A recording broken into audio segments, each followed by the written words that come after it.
get started. Roger, 0G, I feel fine. Godspeed, John Glenn. Tranquility Base here. The Eagle has landed. Roger, Tranquility. We copy you on the ground. New possibilities are opening up for scientific cooperation between countries. 2-1-0-0. Liftoff. Americans return to space as Discovery clears the tower. Discovery, go and throttle up. Discovery, Roger. Go for deploy. Thanks, Karen, and to everybody in the shuttle program. The crew is go for launch. Roger. Nice to be in orbit. We have followed in their footsteps to get us where we are today.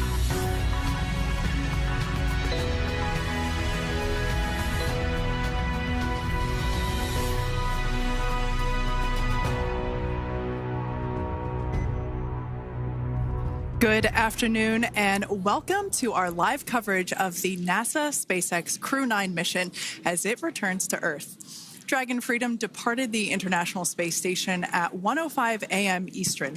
That was 10:05 p.m.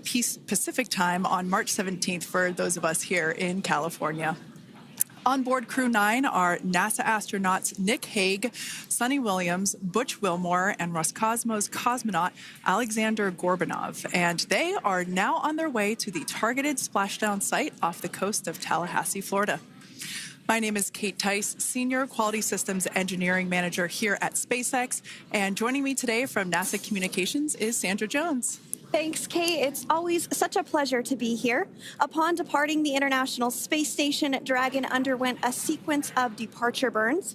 The crew then had a rest period and has since kicked off preparations for re-entry, including getting into their spacesuits and successfully performing a leak check. The next phase of the mission is when things will really start to amp up. Dragon has a series of steps to complete before returning CREW-9 home. That's right. First, Dragon will maneuver to the correct attitude and jettison its trunk, which is the cylindrical, unpressurized lower part of the spacecraft. The trunk is currently connected to the aft or bottom section of Dragon, where the heat shield is located. But in order to expose that heat shield and get the vehicle ready for atmospheric reentry, we're going to jettison that trunk. From there, the spacecraft will use its forward thrusters to perform a deorbit burn, which will put Dragon on a trajectory to return to Earth. This burn will last about 7.5 minutes once it starts. The deorbit burn uses Draco thrusters on Dragon, primarily the 4 located on the forward bulkhead, and is executed at the apogee, or the highest point of Earth's current orbit around the Earth. This deorbit burn will alter Dragon's path to ultimately line it up to re-enter Earth's atmosphere and splash down off the coast of Florida. Splashdown today is planned for 2:57 p.m. Pacific or 5:57 p.m. Eastern. The CREW-9 mission began a little differently than usual, since Butch Wilmore and Suni Williams were already aboard the space station when Nick Hague and Alexander Gorbanov arrived in the CREW-9 spacecraft in September. Having arrived as the crew flight test crew for Starliner, Wilmore and Williams were fully incorporated into the space station's Expedition 72 team and began research and other work aboard the station along with the other crew members. Additionally, Williams commanded the orbiting laboratory for much of the expedition. And after a successful liftoff and separation from Falcon 9, Nick and Alexander made a short flight on board Dragon to the International Space Station in September. Both veterans of long-duration station missions, both Williams and Wilmore conducted spacewalks during their 9 months in space. Having had the capacity to leave the station at any point, had there been some type of emergency, the crew members began packing for their voyage home about a week ago and worked through tasks and shared lessons learned with the newly arrived CREW-10 team, who arrived just a few days ago. For return operations such as this, NASA and SpaceX closely coordinate with the United States Coast Guard to establish a safety zone to ensure public safety and for the safety of those involved in the recovery operations, as well as the crew on board the returning spacecraft. Multiple notices are issued to mariners in advance of and during recovery operations, and Coast Guard patrol boats are deployed to discourage boaters from entering the splashdown zones. Now, we do want to stress to the public the need to respect this safety zone. Recovering a spacecraft from the water is a hazardous task, and any other boats interfering increases risk to the astronauts in Dragon, the teams working to recover them from the water, and the safety of those that come too close. So for the safety of the crew and your safety, we recommend you sit back and watch as we'll be bringing you the best possible views of our astronauts' homecoming. And they will be the best views that you can get. So let's take a minute to meet our returning crew. U.S. Space Force Colonel Nick Hague is your CREW-9 commander. He was selected by NASA as an astronaut in 2013. This was his second spaceflight to the International Space Station and third launch overall. He spent 171 days in space with CREW-9 and has a career total of 374 days in space. During his mission, he completed a spacewalk with astronaut Suni Williams. That was his fourth spacewalk, earning him a career total of 25 hours, 56 minutes of spacewalking time. Before CREW-9, Hague previously served as a crew member of Expedition 59 and 60 back in 2019. He flew with Alexei Ovchinin and NASA's Christina Cook. So this is his second time sharing the space station with Ovchinin. The Kansas native is a test pilot of a distinguished graduate of the United States Air Force Academy. Nick spent 5 months in Iraq in support of Operation Iraqi Freedom. He voluntarily transferred from the United States Air Force to U.S. Space Force in 2021 and is an active colonel. His wife, Katie, is a retired U.S. Air Force colonel, and they have 2 sons. NASA astronaut Suni Williams is a mission specialist for CREW-9. This was her third visit to the space station. She originally launched aboard Boeing Starliner spacecraft and arrived at the space station on June 6th. And it looks like we are beginning to get some views inside the spacecraft, overlooking the shoulders of the crew on board Dragon. We'll continue to bring you those views throughout the day and views throughout Splashdown this afternoon rather. But to jump back into a little bit more about Suni, she became an Expedition 71-72 crew member, and she logged 286 days in space on this mission. But she actually has a total of 608 days in space, the second most time in space by a U.S. astronaut. Former NASA astronaut Peggy Whitson ranks first for the U.S. with 675 days in space. She conducted 2 spacewalks and has completed 9 over the course of her career for a total of 62 hours and 6 minutes of spacewalking time. She ranks 4th on the list of cumulative time spacewalking by a female astronaut. And she has flown on 4 different spacecraft types, including the Space Shuttle, Soyuz, Starliner, and now Dragon. Previously, she served on Expedition 14 and 15 in 2006 and 2007, and again with Expedition 32 and 33 in 2012. She's a retired U.S. Navy captain and is a proud graduate of the U.S. Naval Academy. NASA astronaut Butch Wilmore is also serving as a mission specialist today. This is his 3rd spaceflight and, just like Suni, logged 286 days in space. He conducted 1 spacewalk and completed 5 over the course of his career, earning him a total spacewalking time of 21 hours, 2 minutes. He's flown on 4 different spacecraft types throughout his career: the Space Shuttle, Soyuz, Starliner, and now Dragon.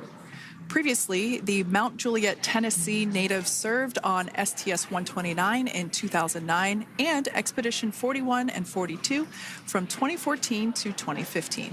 Wilmore is also a retired captain in the U.S. Navy.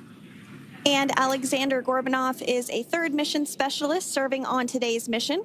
CREW-9 was his very first spaceflight to the space station, earning him a total of 171 days in space over the course of his career. Gorbanov, along with Nick Hague, saw the arrival of 4 visiting vehicles and saw the departure of 4 as well. The duo orbited the Earth more than 2,700 times during their mission.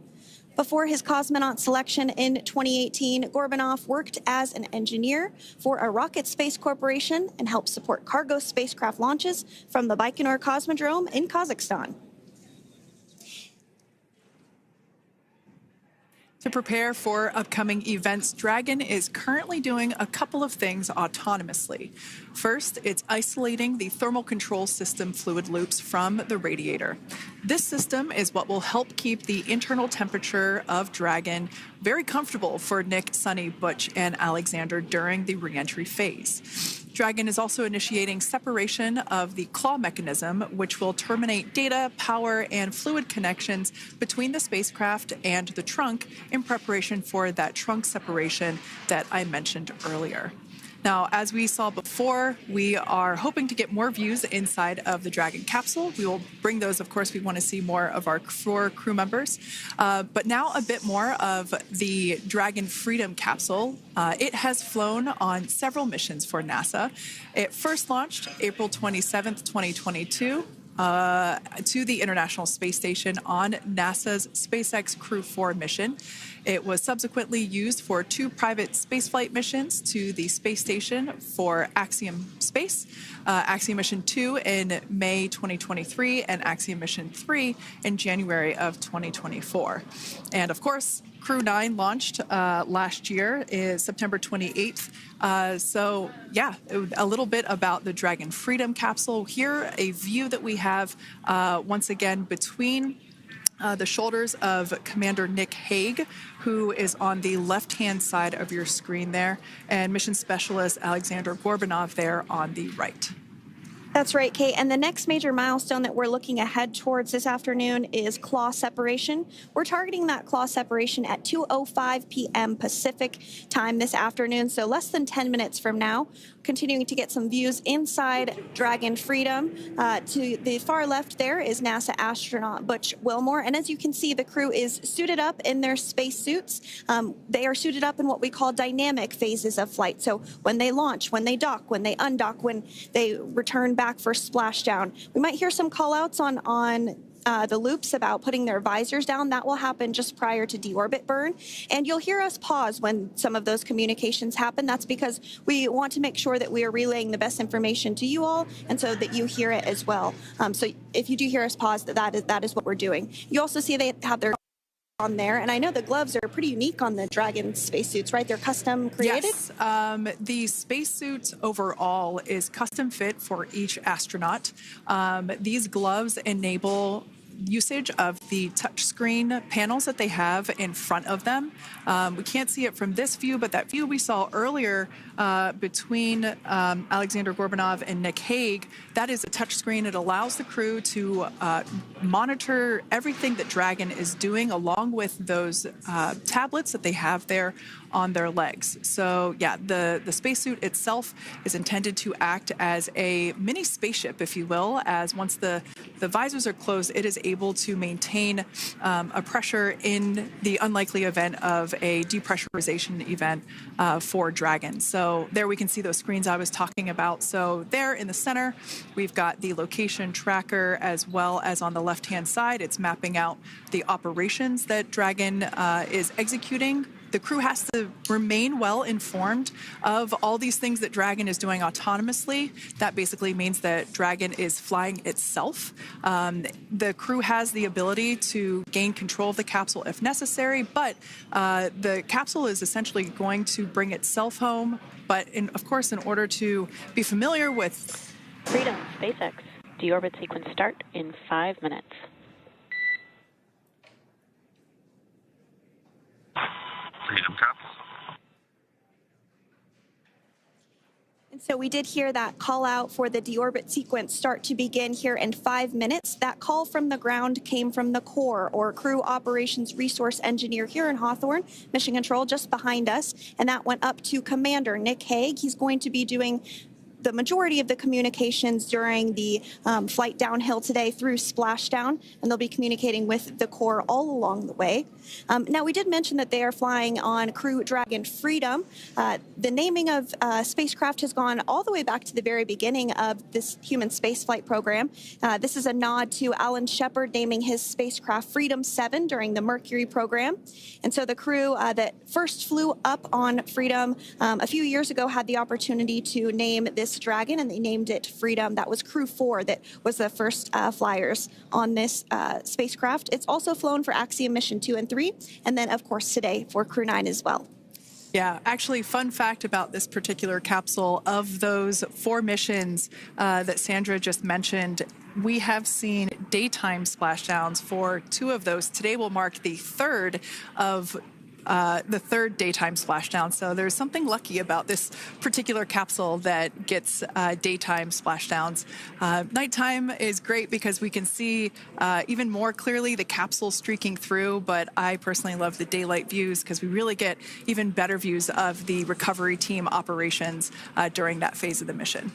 Yes, absolutely. And if you follow along with our missions, you'll know that sometimes weather is a watch item when it comes to undocking and splashdown. We do splashdown in the water, so we want to ensure that parameters like wave heights and wind speeds and precipitation, lightning, all of that is looking good for the crew and the safety of those recovery personnel. And today the weather is just pristine. We got off of space station on the very first attempt. So I'm joking around and saying that it was because it was St. Patrick's Day and we got really lucky with the weather. I wouldn't disagree with that. Speaking of weather, we will be hearing from CORE probably around 2:20-ish. Typically, before we enter the period of loss of signal, or LOS, we will hear an entry briefing from the CORE, the Crew Operations Resource Engineer, and they will deliver important information like updated anticipated splashdown and loss of signal times to the crew, as well as the wave height and wind speed. So we'll be standing by to listen in on those. Like I said, that will happen shortly after. Typically after trunk separation. I can't quite remember if it's before or after deorbit burn. It must be before. But in any case, we'll be hearing all of that coming from CORE. In fact, that individual is seated there in the room on your screen. That is SpaceX Mission Control in Hawthorne, California. That room is located just over our shoulders, and that is where Dragon operators are standing by on console, monitoring the progress of Dragon as it continues its way home.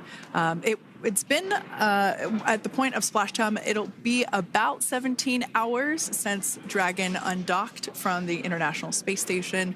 The team there in mission control, there are multiple teams, in fact, and they cycle through shifts to ensure that everybody gets the required rest and sleep periods, just like the astronauts on board.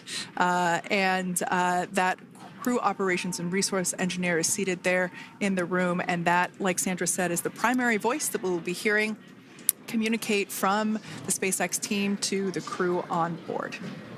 That's right. And so it looks like we're about 3 minutes or so from the claw separation portion of today's flight. The claw is a portion on the spacecraft that holds the trunk to Dragon. Following claw separation, we're going to jettison or remove that trunk because it's no longer needed. The trunk has solar arrays on it that provides power to the Dragon spacecraft. But now that we're beginning the reentry process, we need to go ahead and jettison that trunk and able to expose the heat shield, which is really going to do the heavy lifting as Crew-9 re-enters the Earth's atmosphere. They come in at 17,500 miles per hour, so they really need to ensure that that heat shield absorbs that heat, and there's... Deorbit sequence start.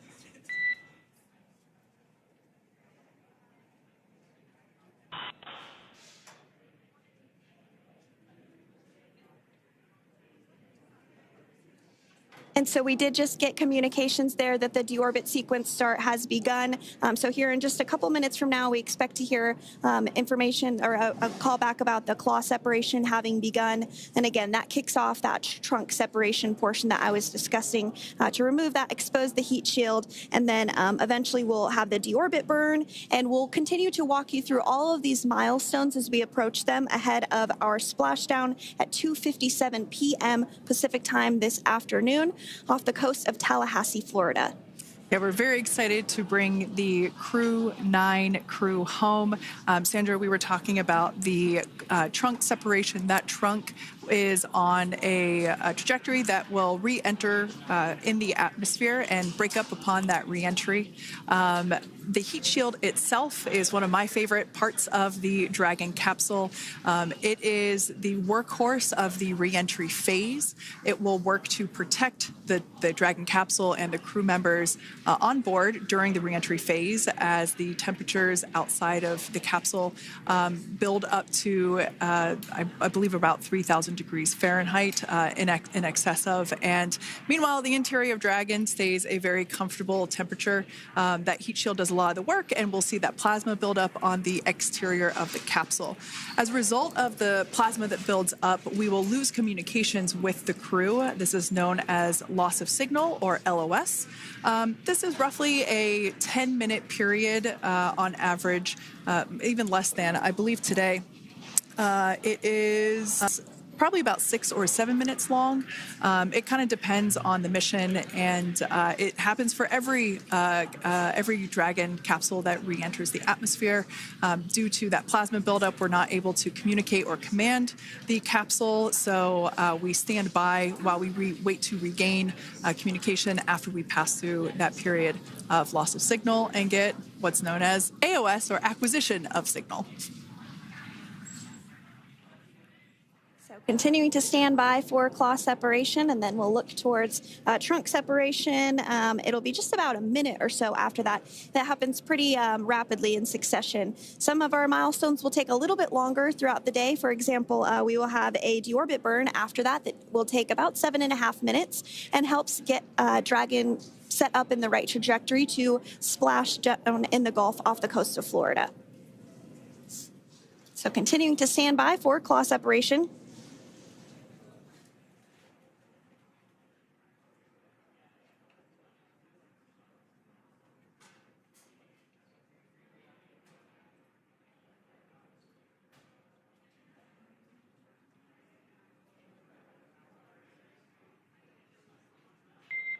Nominal trunk jettison. All right. Great news there. That trunk has been jettisoned from the Dragon capsule. So the claw was separated. That's the mechanism that connects the telemetry and power between the Dragon capsule and the trunk. In order to expose the heat shield underneath Dragon, we had to jettison that trunk, and so we just got confirmation that that has happened. So that is great news. Basically means that telemetry is looking good and that the nitrox system is primed for cabin and suit cooling, and the heat shield, like I said, is now exposed and ready for atmospheric re-entry.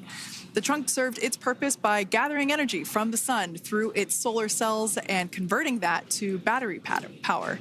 Since we separated the trunk, we can't generate any more new power, but we really don't need to since we're coming home and Dragon has enough battery power already stored. Now, up next, the final steps that Dragon will perform prior to re-entry: the slew, or the maneuver to deorbit burn attitude, and then the deorbit burn itself.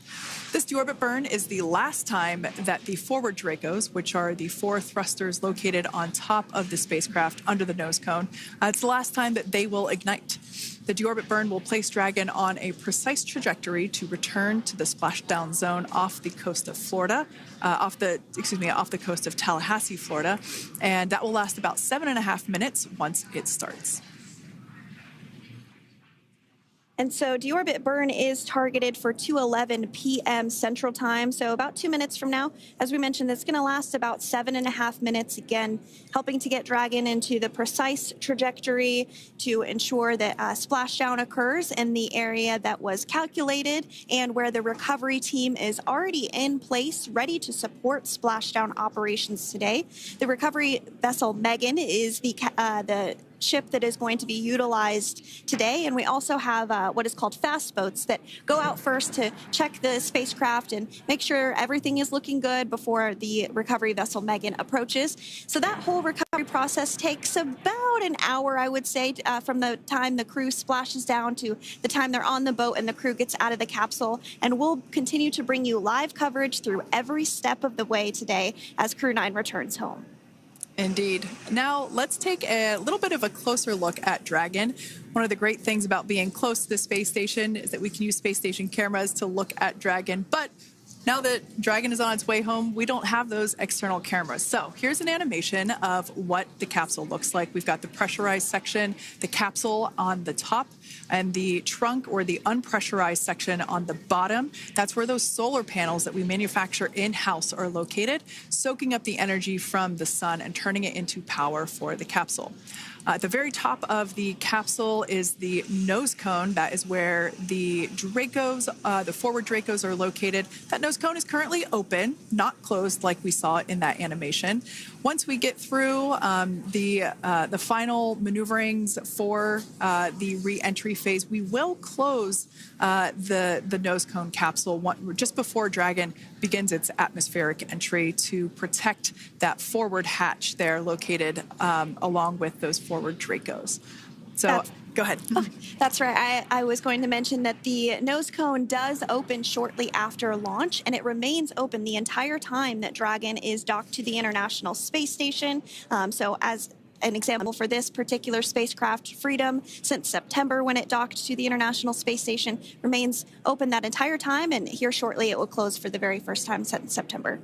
So quick recap of what Dragon has done in recent history here. We basically began preparations for re-entry known as the deorbit sequence. So Dragon released the trunk. As we said before, we separated the claw, we released the trunk.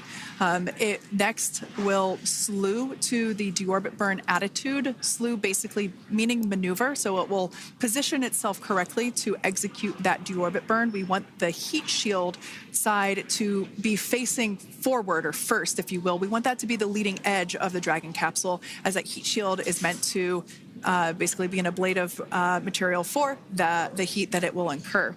Once we complete that deorbit burn attitude slew, we will initiate the deorbit burn itself. That will last for several minutes, expecting that to be to start here any moment now, actually, and then it will go until about 2:18 p.m. Pacific time or 5:18 p.m. Eastern time.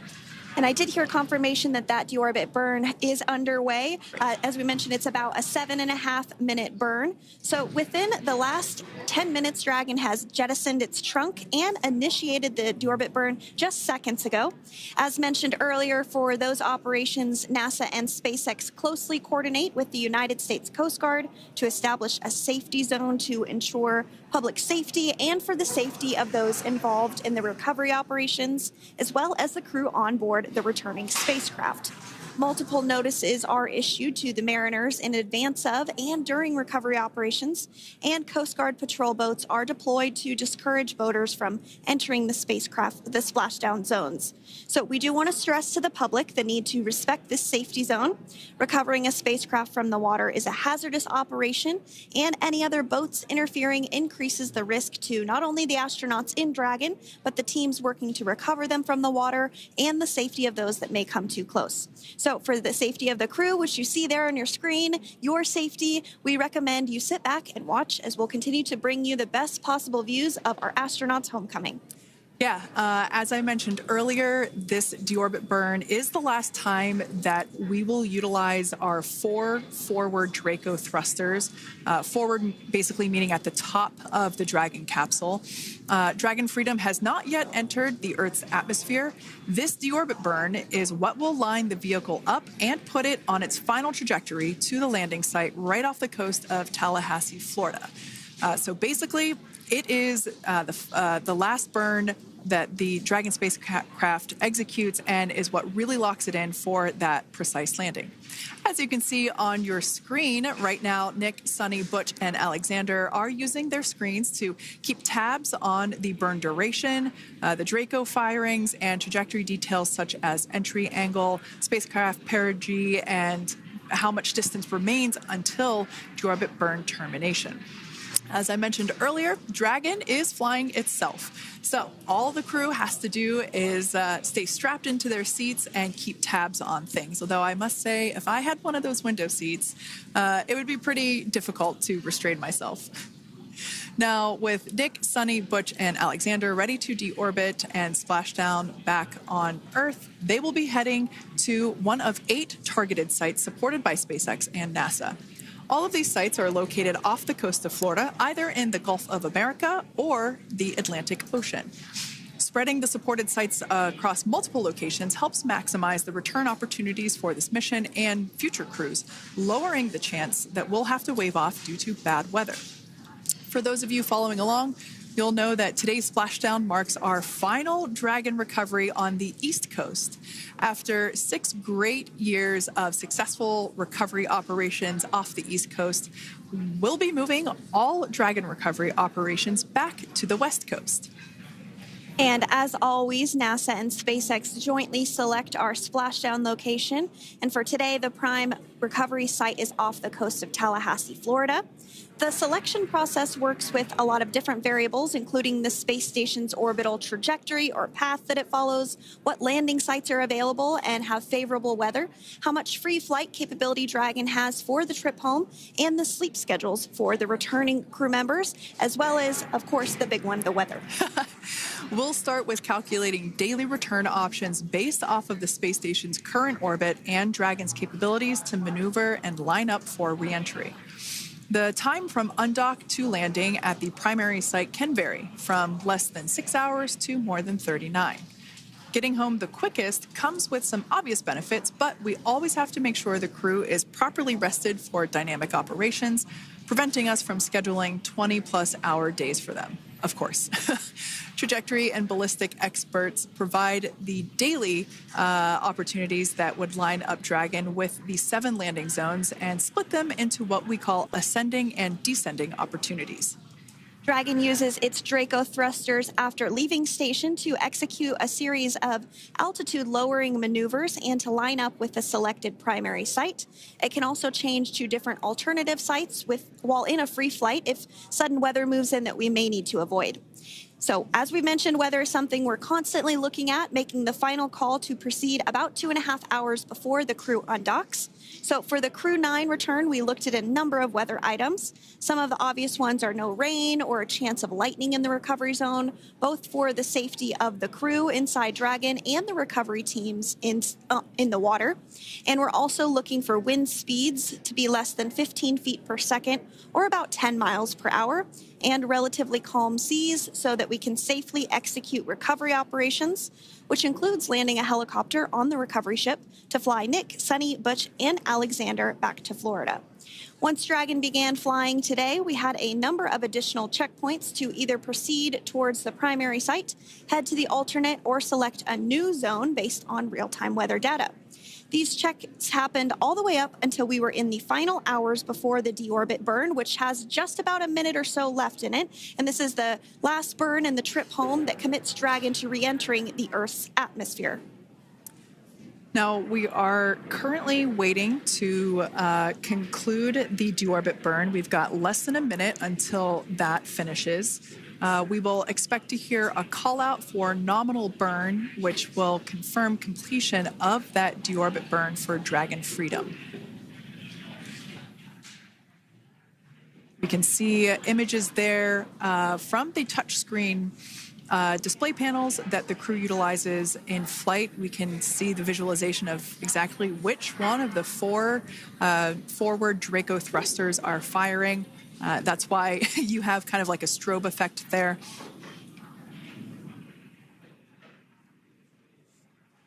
And if you're just joining us, you are looking at live views of the Dragon Freedom. On your left is Commander of CREW-9, Nick Hague. To his right is Roscosmos cosmonaut Alexander Grabenkin. And also in Gorbunov, that is Alexander Gorbunov. And then also in the capsule today is NASA astronauts Sunny Williams and Butch Wilmore. We're awaiting confirmation that their deorbit burn is complete, which is the last burn that's going to help set them up on a trajectory to splash down off the coast of Florida.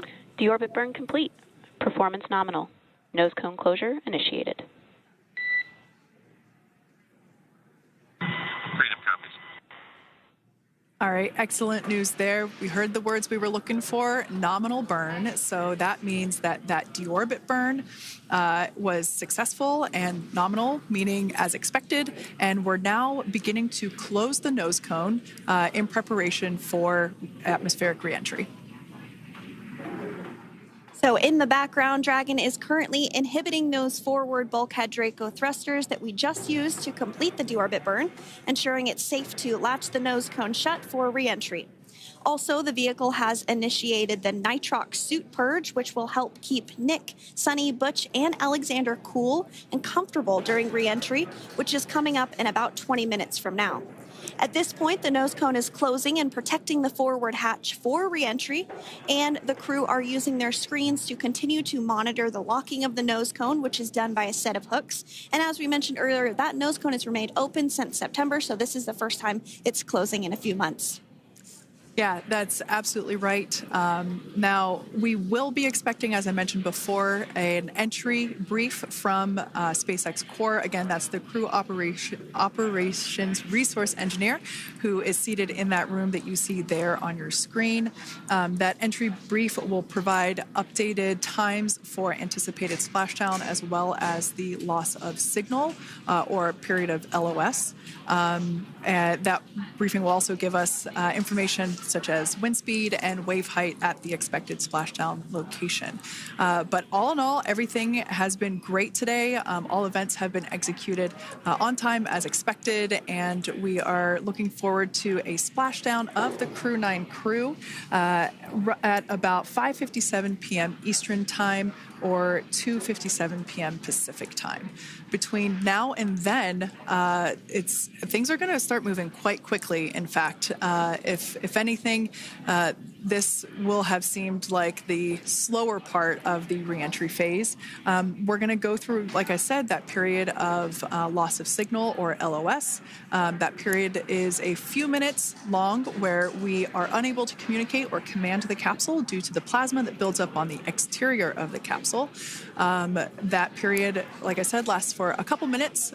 You will start to hear SpaceX CREW hail the CREW-9 crew a little bit earlier than expected because we, in the past, have actually regained communications a couple minutes earlier than initially anticipated. So we'll go through that period of loss of signal, that entry period, that specifically when the Dragon spacecraft is re-entering through the atmosphere, approximately at about 18,000 feet when the capsule is traveling at 350 miles per hour.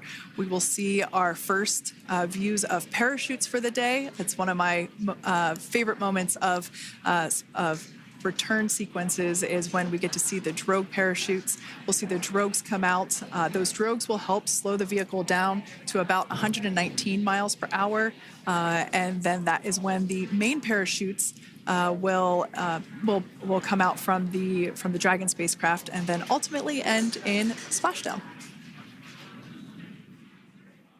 And we are hearing confirmation that the nose cone is closed and everything was nominal or as expected with that closure. So as we begin the second half of entry, Dragon is now beginning to inject cooled nitrox into the air being delivered to the spacesuits worn by Nick, Sunny, Butch, and Alexander. Again, this is what will allow the crew to remain comfortable while external temperatures reach 3,500 degrees Fahrenheit as they re-enter the Earth's atmosphere. So the heat shield is pointing forward, leading Dragon to the landing site. Yeah. Now, speaking of the heat shield, Dragon's primary heat shield is comprised of PICA 3.0, which stands for Phenolic Impregnated Carbon Ablator. The first-gen PICA was initially developed by NASA for studying and sampling comets within our solar system. SpaceX partnered with NASA to develop PICA X, which was the second-generation product used on all Dragon 1 cargo resupply service missions that resupplied the International Space Station on 20 missions. PICA 3.0 was developed specifically for use on Dragon 2 crew and cargo with enhanced structural and thermal capabilities that allowed the heat shield to be even more effective in the way that it utilized the ability to make that heat ablevate as it goes through the Earth's atmosphere.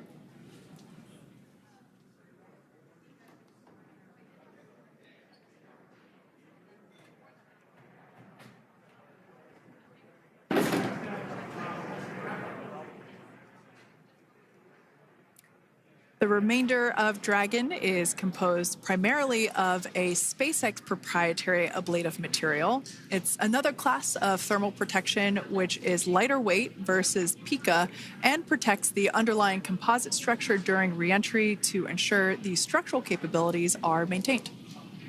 While Dragon will experience temperatures well over 3,000 degrees during peak reentry conditions, the characteristics of the thermal protection system coupled with the environmental control and life support system in the pressurized interior will ensure that Nick, Sunny, Butch, and Alexander stay cool and comfortable during all phases of reentry through Splashdown.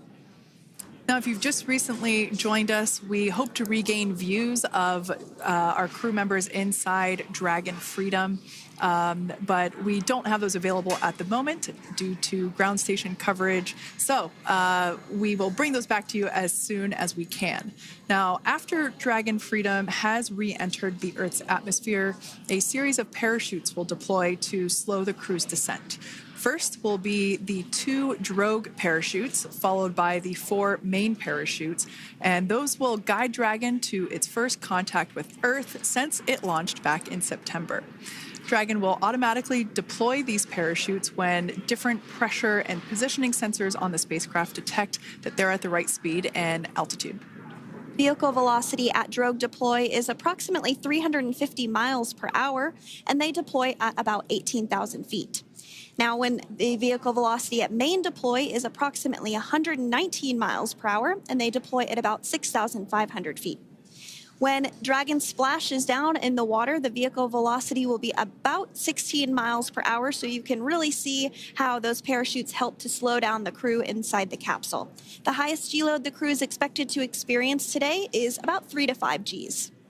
Yeah, when you think about really fun roller coasters, they're about in that range. So I'm sure that our crew on board will be well equipped to experience those Gs. It's nothing for them. They go through much more intense training. And so we are continuing to make our way through a number of milestones today. We did have trunk separation. Freedom, SpaceX. Nose cone is secure for entry. Freedom copies.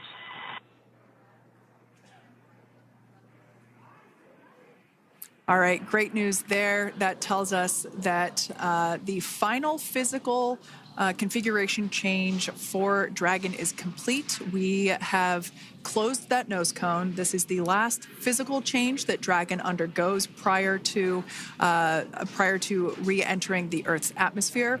It's important that that nose cone is completely closed because underneath it is not only where the 4 forward Draco thrusters are located, but it's also because that is where the forward hatch is located. That is the hatch that is utilized for the crew to ingress and egress from the station while it is docked on board. And since our capsules are flight proven and we reuse them on future space flights, we want to make sure that all of the integrity of that hardware remains intact. So that nose cone is successfully closed, and we're going to start moving pretty quickly here. As I mentioned before, we'll go through loss of signal. We'll get that signal back several minutes later, and then we'll see the parachute action. Yep, and then that's all ahead of Splashdown off the coast of Florida. We're targeting Tallahassee as our splashdown zone today at 2:57 p.m. Pacific time this afternoon. Now, you did mention the call to the crew. They'll do some additional calculations following that burn and potentially let us know if that splashdown time has changed at all. But right now, we are continuing to target 2:57 p.m. And you can see there on your screen a path of where Dragon will be re-entering today. So if you are in the southern tip of Mexico, you might have the opportunity to see Dragon. Because it's a daytime splashdown, you probably won't have too great of views, but potentially you'll have the opportunity to get a glimpse of it there. Once again, Dragon operators, they're monitoring the progress of Dragon through this reentry phase. That is SpaceX Mission Control, located here in Hawthorne, California. That is also where the crew operations and resource engineer is seated. That person is the voice that we have heard multiple times and will continue to hear as the primary point of contact to the crew on board Dragon Freedom. We will also hear the voice of Commander Nick Hague.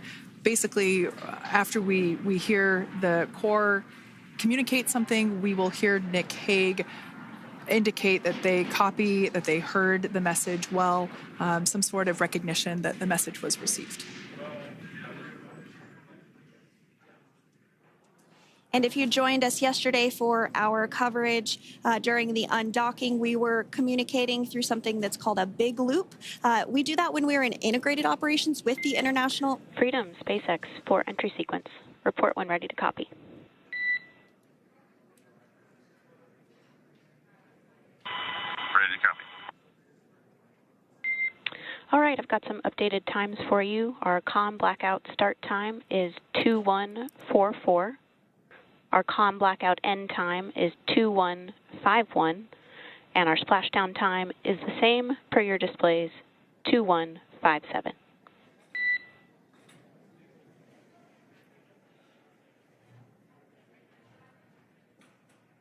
Okay. Understand comm blackout start 2144, stop 2151, splashdown per display. That's a good readback. And with that, please report when tablets are secured behind the elastic bands, restraints are tight, and visors are down.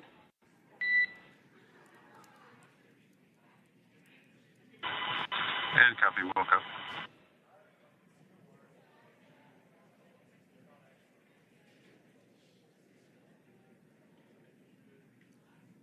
And with that communication from the Corps or Crew Operations Resource Engineer here in Hawthorne to Commander Nick Hague of Crew Dragon Freedom, we did hear that the loss of signal period is still at 2:44 p.m. Pacific, but we had a 1-minute adjustment to the acquisition of signal. That's going to now be at 2:51 p.m. Pacific time. However, our splashdown time remains the same at 2:57 p.m. Pacific time this afternoon off the coast of Tallahassee, Florida. So all good news there as Dragon continues to make its way home with the CREW-9 crew. As we've mentioned before, we are splashing down on the Gulf Coast. We have ability to splash down on either side of Florida, but the location site just outside of Tallahassee, Florida is the site that was selected today due to best recovery conditions. And as Sandra mentioned before, weather is always a watch item, but everything is looking great for that particular recovery location. So I'm sure once we start getting views from the recovery vessel, I have a feeling it's going to be a pretty beautiful afternoon. And we did mention that, of course, this is a daylight splashdown, so we should be getting some great views.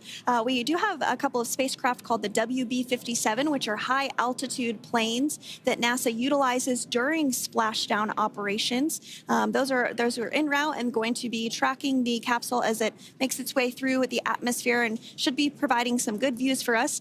Kate and I were just chatting about how we haven't had a daytime splashdown in a little while, so we're looking forward to the views along with you. Yeah. Nighttime views are also great because we can see that capsule streaking through the night sky quite brightly. So like Sandra, you said earlier, daylight will be a little bit less bright, but we will definitely be able to see the SpaceX recovery team operations much clearer. I could also imagine it's probably a little bit easier for the team themselves to do their work in daytime than at nighttime. We'll see them rush in really quickly with a couple of fast boats as they begin the initial safety checks and sweeps of the Dragon capsule, while also retrieving the parachutes from the surface of the ocean. The recovery vessel, the main recovery vessel, will continue to make its way closer to the Dragon capsule. It is stationed a couple miles away from the actual recovery location, the splashdown location, for obvious safety purposes. So it takes a little while for that vessel to make its way over, but once it's closer, we'll have even better views of those recovery operations. And you may be wondering why sometimes we splash down in the daytime versus the nighttime.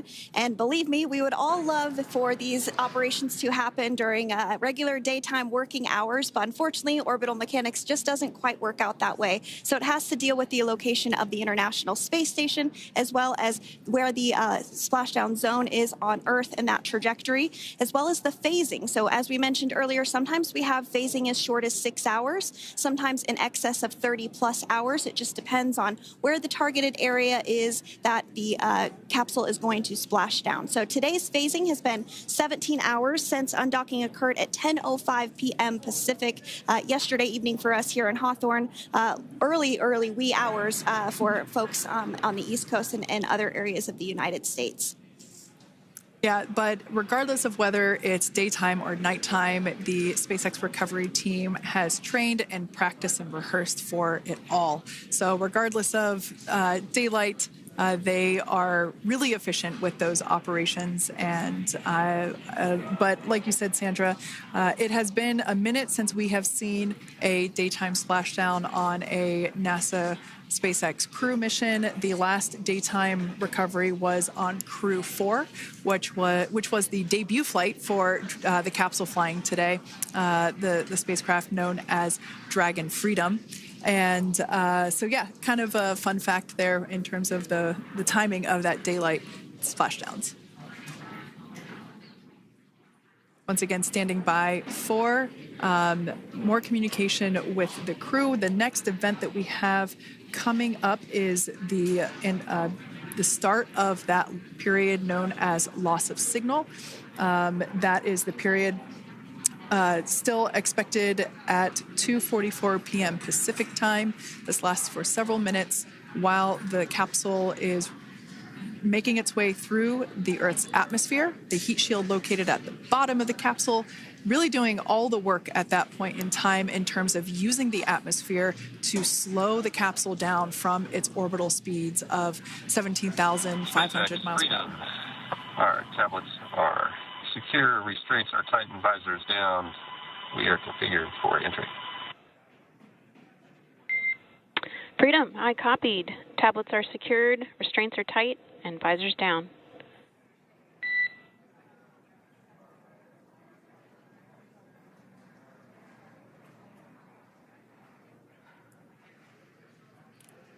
All right, great news there in terms of continuing to make progress.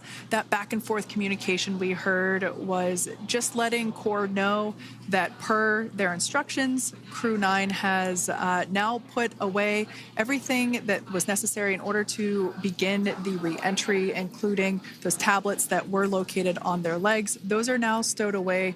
They've tightened that safety harness that we see there, and the visors are now down. So with all that being said, let's take a minute to meet our returning crew. U.S. Space Force Colonel Nick Hague is your CREW-9 commander. He was selected by NASA as an astronaut in 2013. This was his second spaceflight to the International Space Station and third launch overall. He spent 171 days in space with CREW-9 and has a career total of 374 days in space. During his mission, he completed a spacewalk with astronaut Sonny Williams. That was his fourth spacewalk, earning him a career total of 25 hours, 56 minutes of spacewalking time. Before CREW-9, Hague previously served as a crew member of Expedition 59 and 60 back in 2019. He flew with Alexei Ovchinin and NASA's Christina Cook. So this is his second time sharing the space station with Ovchinin. The Kansas native is a test pilot and distinguished graduate of the United States Air Force Academy. Nick spent 5 months in Iraq in support of Operation Iraqi Freedom. He voluntarily transferred from the United States Air Force to U.S. Space Force in 2021 and is an active colonel. His wife, Katie, is a retired U.S. Air Force colonel, and they have 2 sons. NASA astronaut Suni Williams is a mission specialist for CREW-9. This was her third visit to the International Space Station.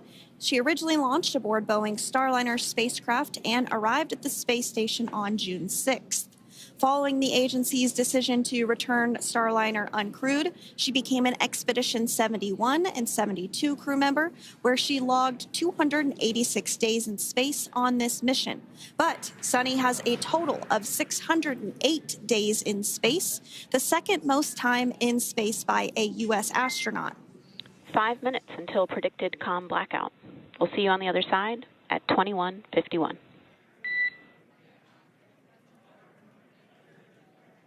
21:51. Talk to you soon. And with that call out from the crew operations resource engineer to Commander Nick Hague, letting them know that everything is looking good ahead of the loss of signal period. We will see the crew on the other side of the loss of signal period at 2:51 p.m. Pacific time this afternoon. Continuing on about Suni Williams, who has a total of 608 days in space, the second most time in space by a U.S. astronaut. Former NASA astronaut Peggy Whitson actually ranks first for the U.S. with 675 days in space. Suni conducted 2 spacewalks and has completed 9 over the course of her career for a total of 62 hours, 6 minutes of spacewalking time. She ranks 4th on the list of cumulative time spacewalking by a female astronaut, and she has flown on 4 different spacecraft types, including the Space Shuttle, Soyuz, Starliner, and now Dragon. Previously, she served on Expedition 14 and 15 in 2006 and 2007, and again with Expedition 32 and 33 in 2012. She's a retired U.S. Navy captain and is a proud graduate of the U.S. Naval Academy and was the first astronaut to run a marathon in space. Pretty awesome stuff. Now, NASA astronaut Butch Wilmore is also serving as a mission specialist today. This is his 3rd spaceflight and, just like Suni, logged 286 days in space. He conducted 1 spacewalk and completed 5 over the course of his career, earning him a total spacewalking time of 21 hours and 2 minutes. He's flown on 4 different spacecraft types throughout his career: the Space Shuttle, Soyuz, Starliner, and now Dragon.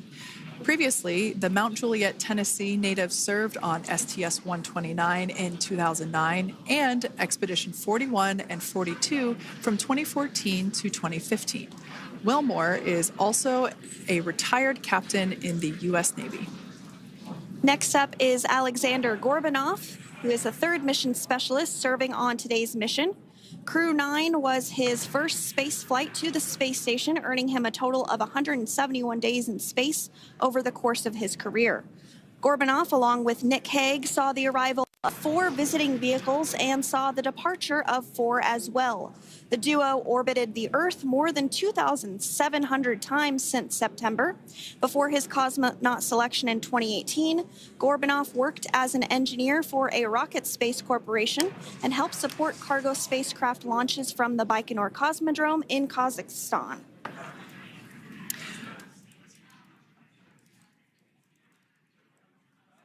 So if you are just joining us, we are continuing to bring you live coverage of CREW-9's return to Earth following their mission aboard the International Space Station, where they completed science and research investigations.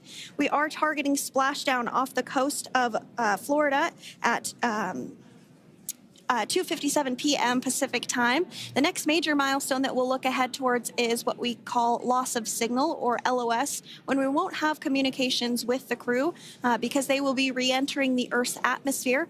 And during this process, there is plasma that builds up around that heat shield, so we are not able to communicate with the crew, but we are anticipating to regain communications with the crew at a short time from now at 2:51 p.m. Pacific time today.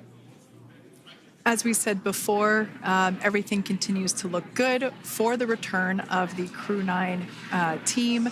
We are about to go into that period of loss of signal. once we get views of the crew inside the capsule, once again, we will be sure to bring those to you. But that period of time is when plasma is building up on the exterior of the capsule, generating heat in excess of 3,500 degrees Fahrenheit. So we are unable to communicate or command the spacecraft at that time.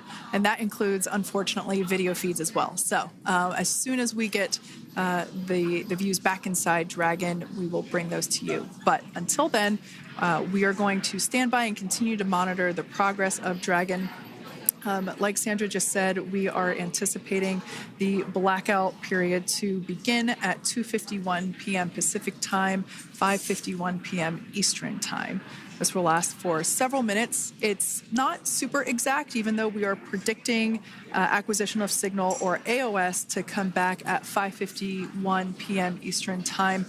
In the past, we have regained communication sometimes a little bit earlier than that, so we'll probably start to hear Core begin to hail Crew Dragon a minute or two prior to that anticipated acquisition of signal. But right now, Nick, Sunny, Butch, and Alexander are seated in their seats inside Dragon Freedom. Their visors are down, and they have put away or stored the tablets they had located on their upper leg to monitor Dragon's progress. Now they will be utilizing the touchscreen displays where the current operation and future operations will be displayed as they are able to monitor Dragon's progress continually. As I said before, Dragon is autonomous, meaning it is flying itself. So the crew stands by and monitors, and those touchscreen displays are what will be allowing them to do so and prepare for events such as parachute deploy. And while on board the International Space Station, Nick, Sunny, Butch, and Alexander contributed to over 900 hours of science and research investigations, which is really the key purpose of the International Space Station. Now, the International Space Station is celebrating a major milestone this year, where they will be celebrating 25 years of continuous human presence in November. So if you're younger than 25 years, you've never known a day where there hasn't been a human living and working aboard the International Space Station, contributing to key science and research investigations that impact our lives here on Earth. There's research being done on Parkinson's, on osteoporosis, on cancer research, and a variety of other studies. Additionally, the microgravity laboratory provides a jumping off point for us as we venture back to the moon and onto Mars through longer duration space flights. One such example that the crew worked on during this mission was an alternative exercise device. In microgravity, the crew has to exercise for about 2 hours a day because they're not having the effects of gravity on their body. So to prevent bone and muscle loss, we counteract that with 2 hours of exercise per day. On board the International Space Station, they have 3 ways in which they can exercise. They have a bike, they have a treadmill, and they have a similar to a weightlifting machine that counteracts the microgravity environment. But a particular experiment that this crew tested out was a combination of all 3 of those in one smaller device. And this is really critical as we continue on to the moon, Mars, and beyond, because space is really important in spacecraft.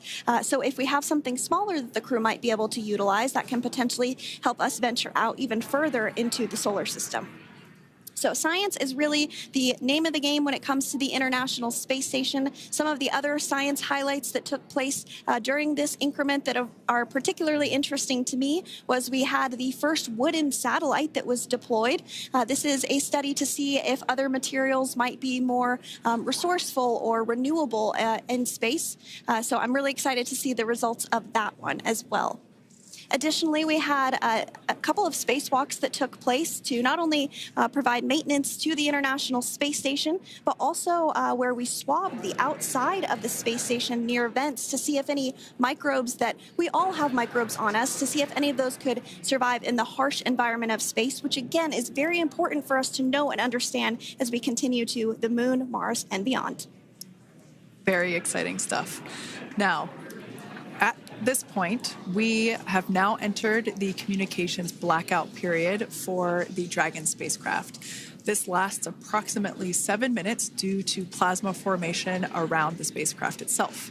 During this time, no vehicle telemetry is received by Mission Control or the recovery team, and no external commanding of the vehicle or voice communication is possible.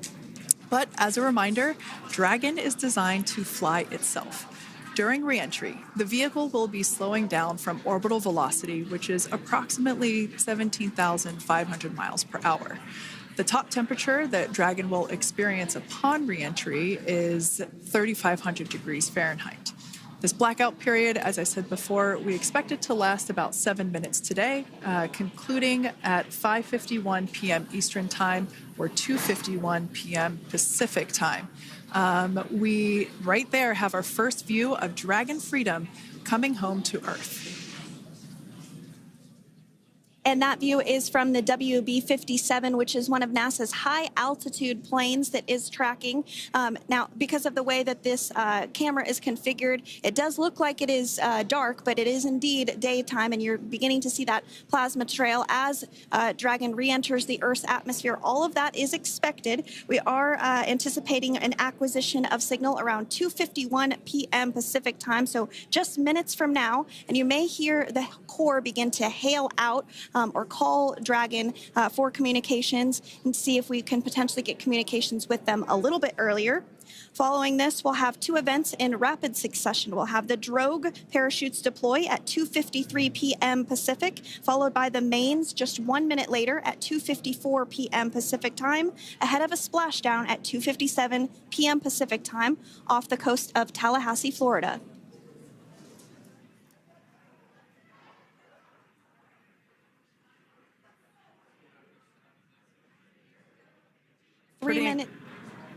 Pretty incredible views of the Dragon spacecraft making its way home back to planet Earth with the CREW-9 astronauts on board. Once again, this view is coming from the WB-57 plane. That heat shield we can see doing magnificent work as it works to... Freedom, SpaceX, Comcheck.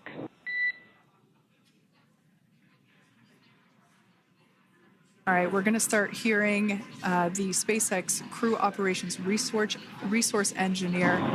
SpaceX Freedom is with you. 4.16. Enjoying the ride. Copy that, Freedom. Great news there from Commander Nick Hague reporting back. We see a healthy flight computer. Expect automated chute deployment. Freedom copies. Like we said before, things moving very quickly as Dragon Freedom makes its way home.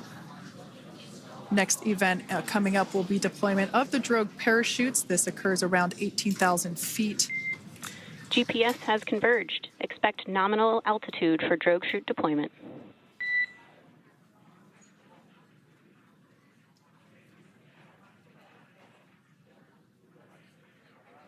We're about 2 minutes away from deployment of those drogue parachutes. Now the heat shield is continuing to work to slow the vehicle down. That entry period, the Dragon spacecraft went from orbital velocity about 17,500 miles per hour down to about 350 miles per hour. So that really gives you a sense of why that plasma builds up on the exterior of the capsule, thanks to the heat shield and the work that it does. Those drogue parachutes will slow it down from 350 to about 119 miles per hour. We can see 15 kilometers. Brace for drogue window. We can see seat rotation happening inside the capsule. Great to get those first views of our crew members. Once again, the capsules are going about 350 miles per hour when the drogues are deployed. Those drogue parachutes that we manufacture here in-house are going to slow the spacecraft down to 119 miles per hour. And that is when we will see the main parachutes deploy, and that occurs about 6,000 feet above the ocean's surface. And we are expecting drogue deployment at 2:53 p.m. Pacific, so we should see it any second now. And there you are getting a great view of Crew-9 inside Dragon Freedom as it returns back to Earth. We are awaiting the drogue deploys. This view coming from the WB-57 high altitude plane. And there you see it on your screen, drogue deployment. Drogue descent rate nominal. You can hear the crowd here. Visual on 2 healthy drogues. Crowd here very excited as Dragon Freedom continues to make its way back to planet Earth.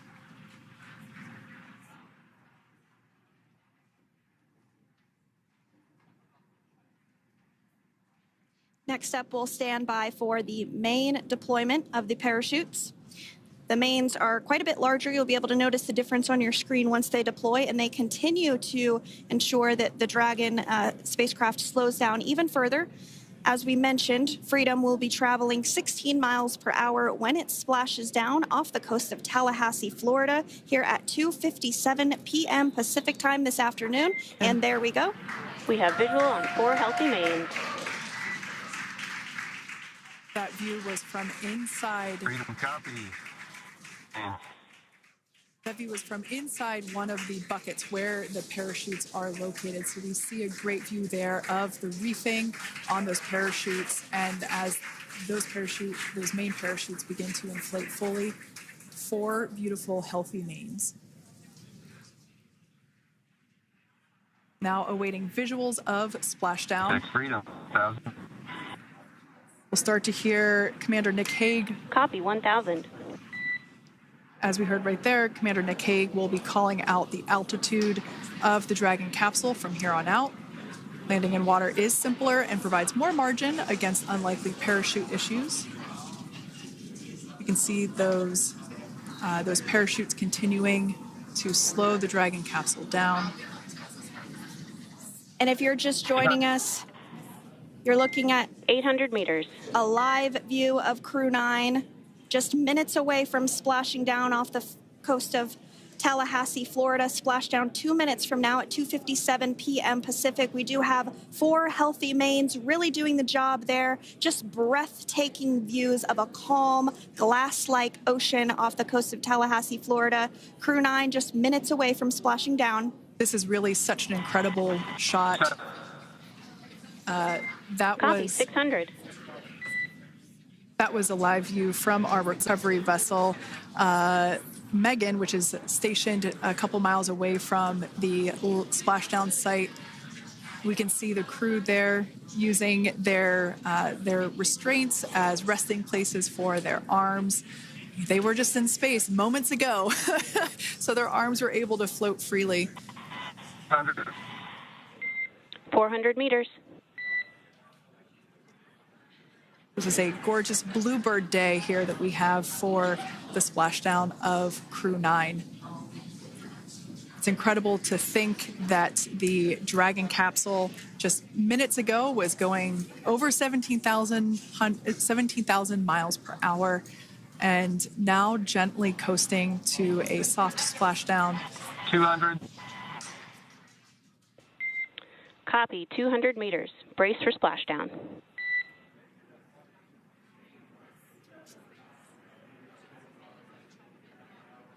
As you can see there on your screen, continuing to monitor progress of the Dragon spacecraft.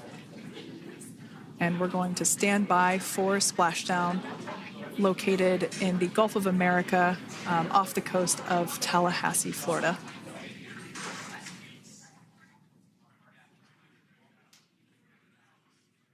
And splashdown, Crew-9 back on Earth.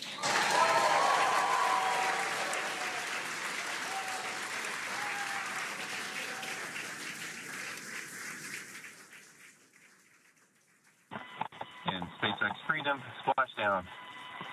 Good main release. Copy, splashdown. We see main chutes cut. Nick, Alex, Butch, Sunny, on behalf of SpaceX, welcome home.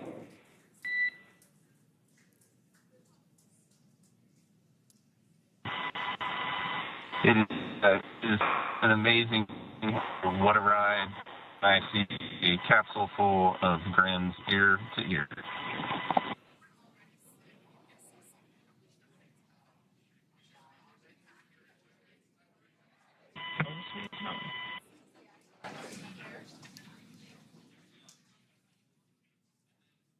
And as you can see on your screen, we have visual confirmation of splashdown. Dragon Freedom has returned home, and NASA astronauts. System safety verifications are in progress. We'll report back when recovery personnel are en route.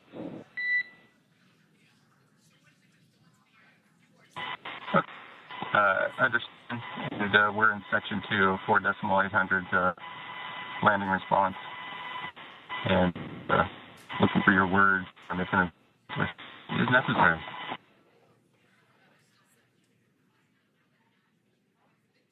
In the distance, we can see the recovery vessel making its way. Copy, you're in section 2 for the environmental assessment in 4.800. That is not necessary today. Understand. Raising buzz.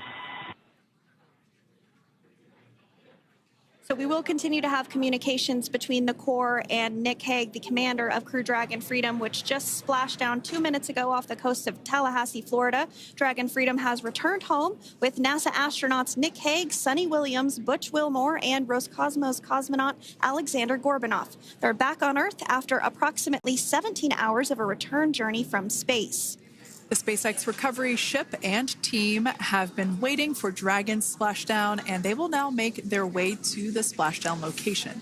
The teams have been ready and waiting about 3 nautical miles away, so it's going to take them about 30 minutes or so to make their way and to... SpaceX Freedom. Pretty sure we're in stable 1. Copy, stable 1. We see the same.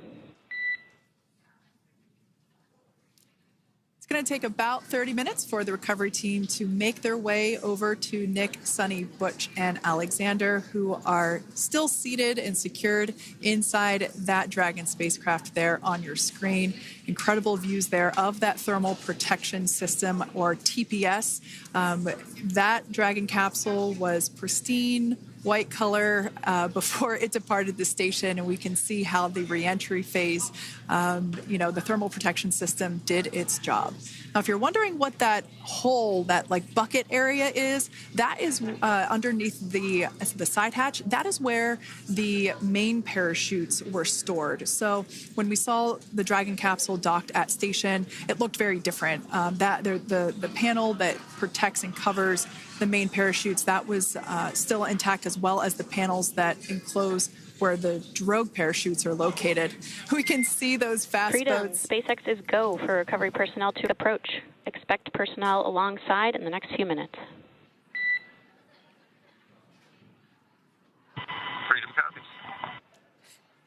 We can see those fast boats. We weren't kidding when we said they were fast. While it does take about 30 minutes for the main recovery vessel to make its way over to the capsule, these fast boats will be doing a couple of things simultaneously. A couple of them are going to be working to retrieve the parachutes that you see in the background there of this drone shot.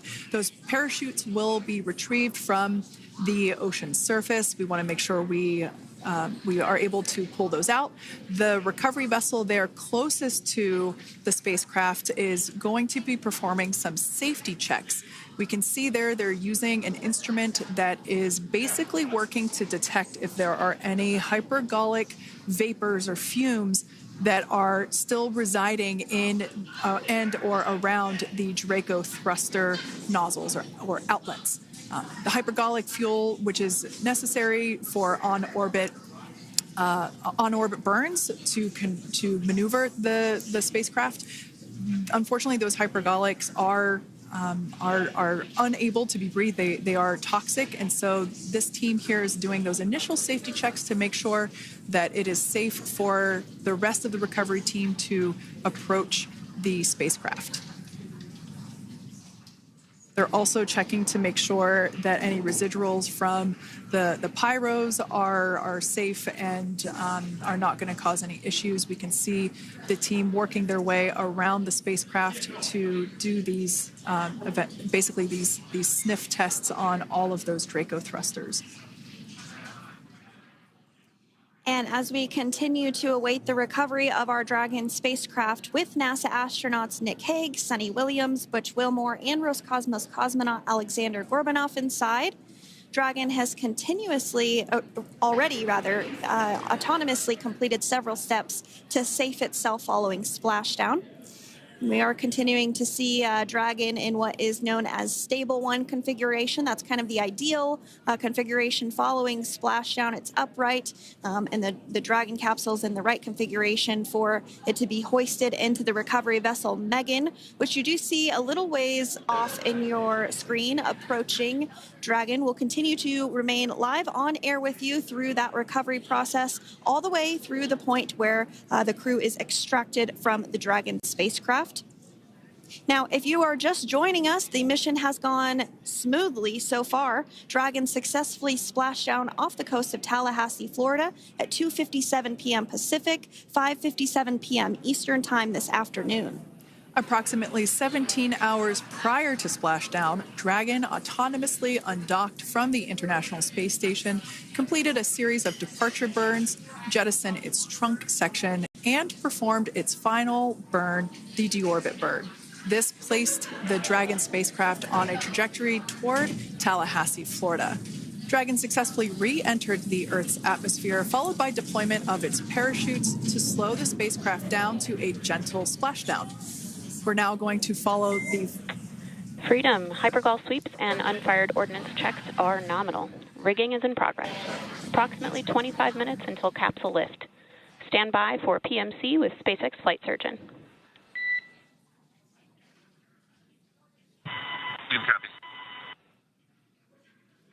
And so what we did just hear there was communications that those hypergol checks were complete.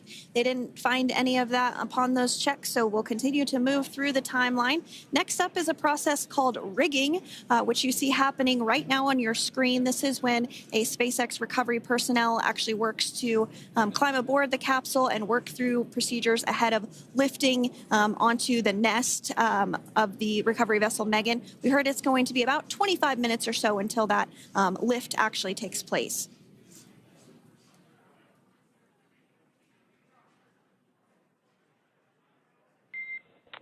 Okay, Freedom, the next call will be from the SpaceX flight surgeon on Dragon to Ground Private. Understand. Thank you. callouts there indicating that the crew will have the opportunity to do a quick check-in with the SpaceX flight surgeon. This is standard procedure for every Dragon spacecraft when it returns to Earth. It's just an initial check-in, make sure everybody is doing okay. They will also have another check-in with the flight surgeon once they are on board that recovery vessel that you see there in the background. We can now see that SpaceX recovery team member they're on top of the Dragon spacecraft. They are going to be working to install plugs in the Draco thrusters to ensure that none of those, and to ensure that no more hypergolic fumes or vapors come out from the spacecraft. They'll also place harnessing around the spacecraft that are required in order to lift it out of the water.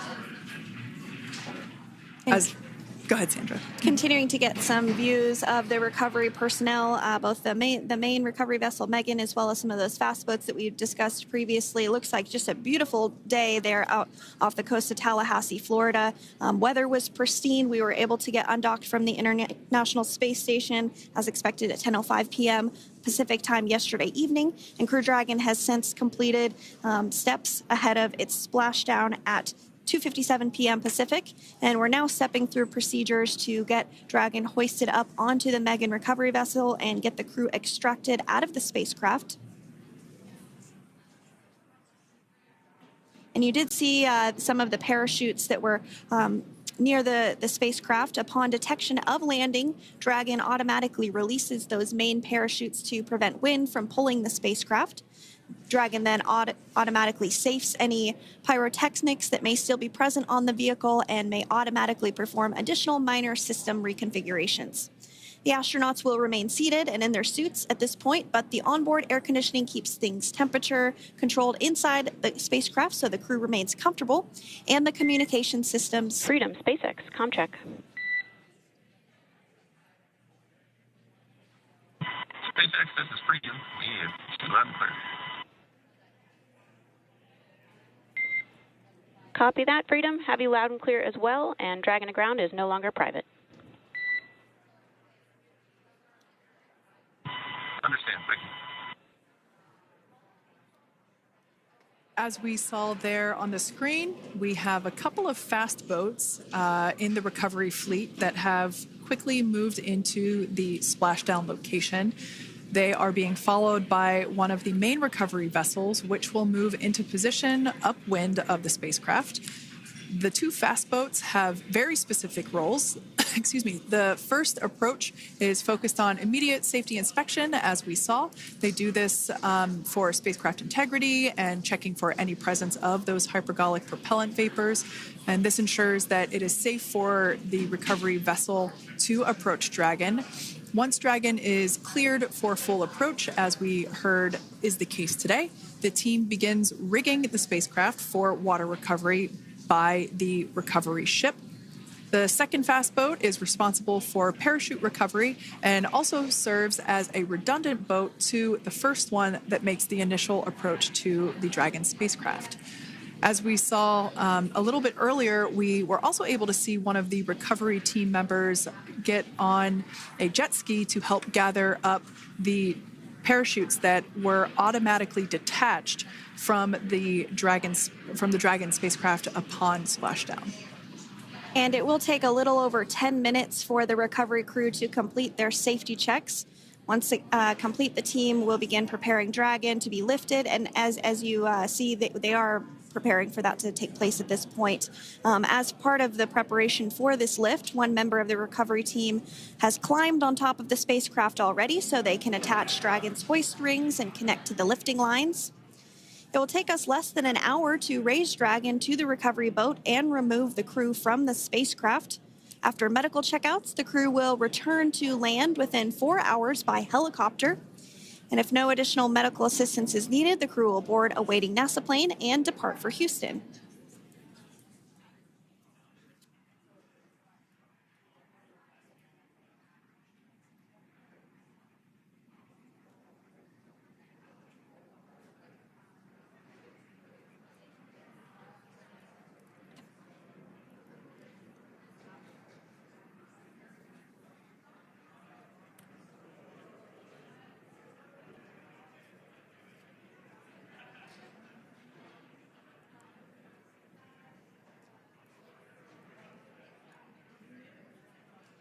And as we continue to await Dragon to be hoisted up onto the ship, we have a very special treat. NASA Public Affairs Officer Jaden Jennings, who is actually on the recovery vessel and had a bird's eye view of the splashdown today. Jaden, how are you? How was the view from the recovery vessel? Hi, Sandra. How do you hear me? I've got you loud and clear, Jaden. It's so great to hear you. Awesome. So Splashdown, Sandra, was nothing Freedom, short of be advised. spectacular. We are transitioning the forward link. Comm will be unavailable for approximately 5 minutes. Freedom comes.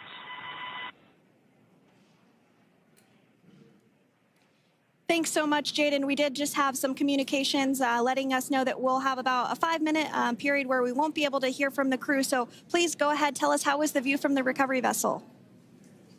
Absolutely. Yeah, I was mentioning earlier, Splashdown was nothing short of spectacular. And we were stationed about 1.5 nautical miles away from the splashdown zone and had great visuals here on the recovery vessel Megan. We actually saw a little of the smoke trail as the spacecraft was coming in, and then moments later we spotted those drogue chutes, and this was quickly followed by 4 healthy white and orange main parachutes. We then tracked Dragon all the way down as it slowly propelled into the ocean. And I think I speak for all of us on the ship when I say a new core memory was made today, and we are looking forward to having CREW-9 on board with us a little later. Jaden, that is amazing. Now, obviously, we are watching it here on camera, and the landing conditions look pretty good, but how was it from your perspective? What is the sea state out there? Absolutely. Absolutely. So we've had optimal conditions for Splashdown, and today it is sunny and 63 degrees outside right now with clear skies, light winds, and calm seas. The sea looks absolutely beautiful right now, and light blue with the sun reflecting from it. And Kate, I think the crew's going to like what they feel weather-wise on this picture-perfect day for Splashdown off the coast of Tallahassee. Thanks so much, Jaden. It certainly looks like a beautiful day. Can you tell us a little bit about the journey of the recovery forces to get to this point? Sure. So one unique aspect of this recovery was the onboard training on station conducted for Butch and Sunny to ensure they were ready to return on a Dragon spacecraft. That training covered all aspects of their return, including nominal and contingency departures, deorbit burns, splashdown, and post-landing ops, which is what this team is preparing for now. As for the recovery teams themselves, we started the day taking a series of helicopters out to the vessel. And as standard, the recovery director and crew support teams were on that first helicopter out and took the time to get everything prepared on the ship. About 2 hours before splashdown, they deployed those fast boats and jet skis into the water. I was actually on the second helicopter out, and we were on the vessel about an hour and a half before splashdown and landed on top of the helicopter pad on the Megan. And the teams have been working diligently across their respective disciplines this week, executing what can only be described, in my point of view, as a logistical masterpiece, just ensuring every detail has been in place for CREW-9's return. That is such great news. I'm so glad that you're able there to experience it in person. Now, can you tell us a little bit about what's next to retrieve the crew for the recovery personnel on board? Yeah, Kate. So coming up next, Dragon will be hoisted into the on-deck translation system, or the nest, at the aft end of the ship, and then will be translated pretty quickly towards that egress platform. We'll perform another series of safety checks as final precautionary measures just to make sure there are no hypergolic vapors present before opening that side hatch. And then once that side hatch of the spacecraft is open, the crew will be assisted out of the capsule one by one from NASA and SpaceX. Freedom, SpaceX, ComCheck. Freedom's got you loud and clear. Thanks, Nick. I've got you loud and clear as well. We have completed our forward link transition. Copy.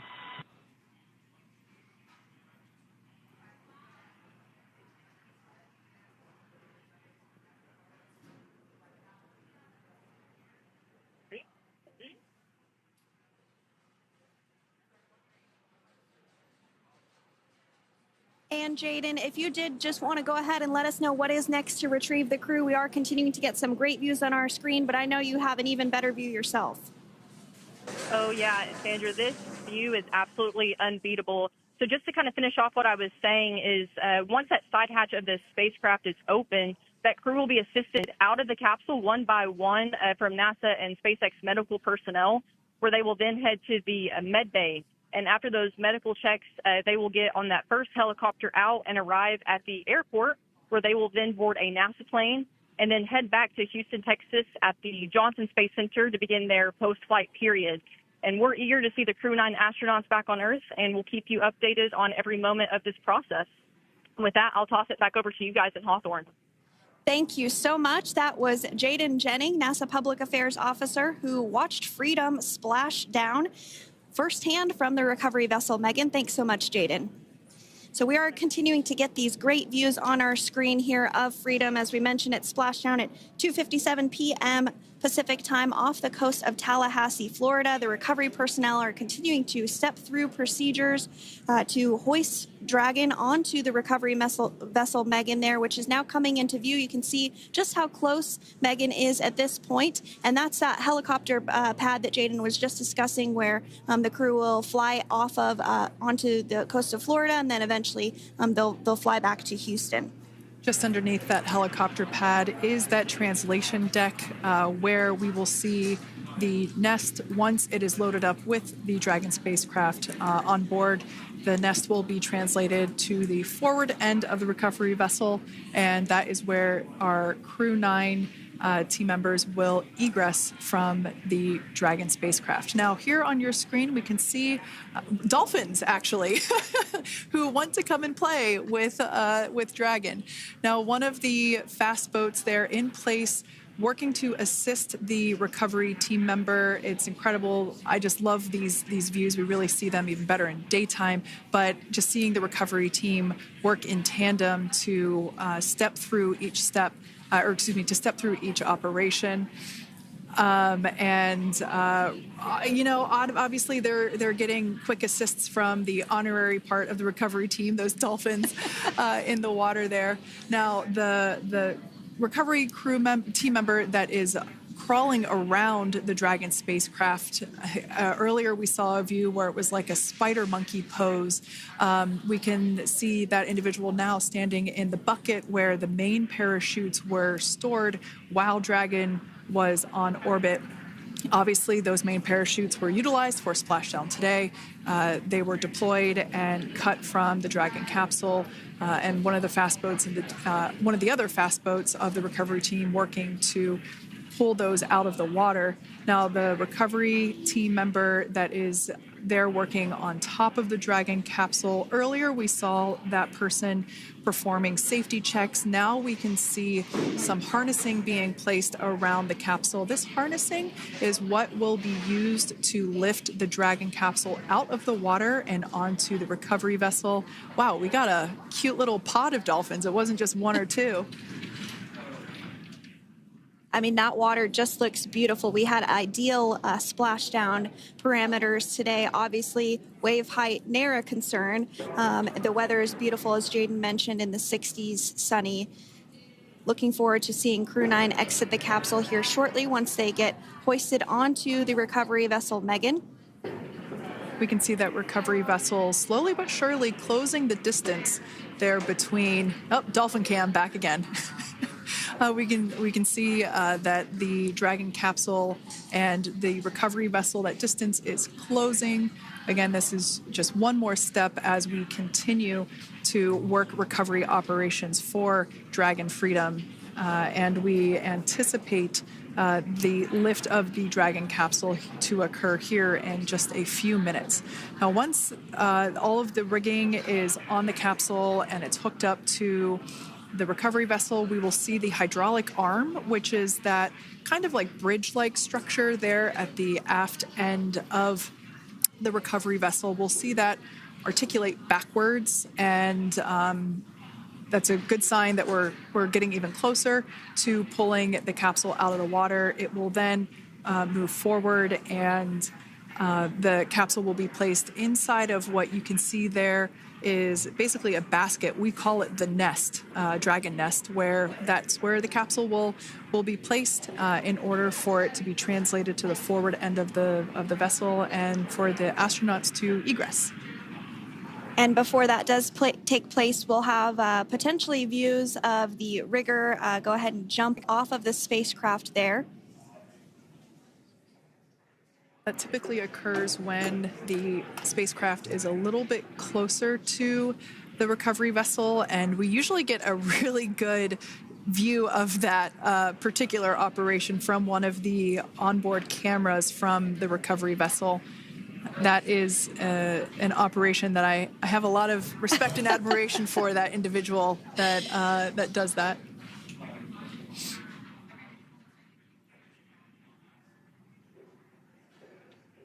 So again, Dragon continuing to get closer and closer to the recovery vessel Megan. You see some of those ropes now coming into view as well. If you are just joining us, CREW-9 Splashdown off the coast of Tallahassee, Florida at 2:57 p.m. Pacific time with NASA astronauts Nick Hague, Butch Wilmore, Sonny Williams, and Roscosmos cosmonaut Alexander Gorbunov. They're now working through procedures to hoist this spacecraft up onto the recovery vessel Megan. We just saw that hydraulic arm get lowered into the lifting position. That arm will be the mechanism that is utilized to lift Dragon up and out of the water and into the nest located there at the aft end of the recovery vessel. And the recovery vessel being used today is, as we mentioned multiple times, is named Megan, but that's actually after NASA astronaut Megan McArthur, who flew on CREW-2 a couple of years ago.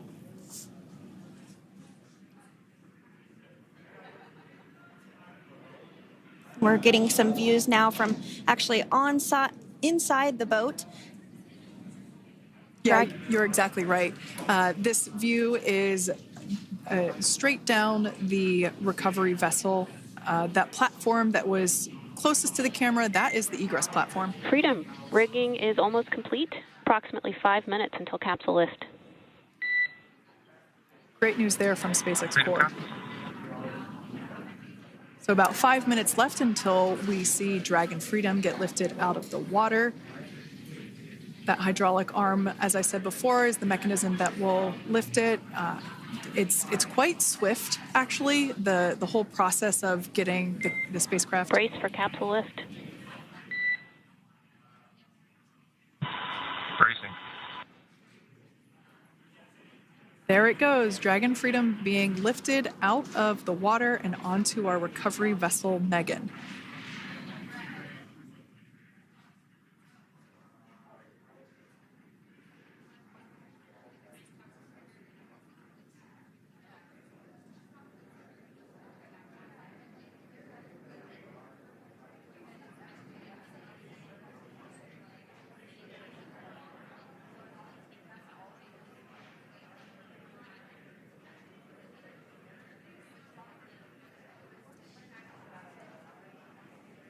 So once securely on... Welcome aboard the recovery vessel. Recovery personnel are completing final checks and stand by for translation to the egress platform. Freedom copies. Great news there, letting us know that Dragon Freedom has been successfully recovered from the water's surface. If you've just joined us, we had an on-time splashdown at 5:57 p.m. Eastern Time, and we can now see that the water recovery operations are continuing to progress. The nest where the Dragon spacecraft is located is going to get moved forward. This will happen after one of the recovery crew members does some checks, and we'll also see some hosing. Obviously, the spacecraft splashed down in salt water. Salt water is corrosive, and we want to try and rinse out as much of the salt water as possible to reduce that corrosion on the metallic structures. So we can see some guidance there being provided, really steering the spacecraft properly into the Dragon's nest. And it's been 30 minutes since Dragon splashed down, and as you can see there, the spacecraft is already on board the recovery vessel Megan. Things continuing to move very smoothly today throughout the entire operations from the deorbit burn up until this point as well. And Freedom, it looks like the positioning wasn't quite right, so they are working on repositioning the capsule in the nest now. Okay, copy that. Thanks. And with that, the team is just going to adjust the Dragon spacecraft a bit so that it's in the right position ahead of translating up a little bit closer ahead of the side hatch. So the team is now going to step through the procedures to ensure that that takes place.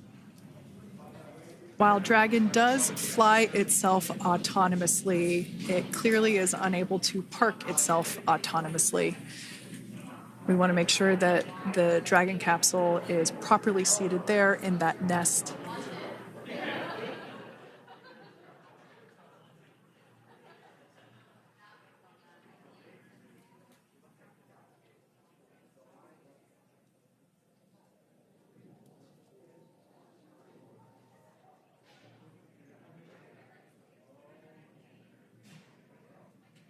Once Dragon is fully seated in the nest, we'll probably see a bunch of that salt water come out from the bucket there located underneath the side hatch. See some salt water splash out. As I mentioned before, one of the recovery team members will begin hosing down the exterior of the spacecraft.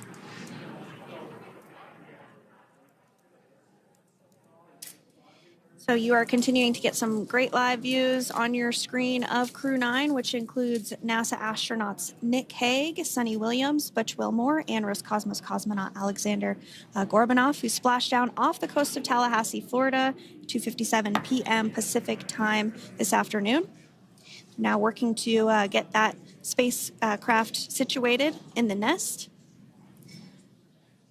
Just making some final adjustments and tweaks to ensure that it's nice and secure.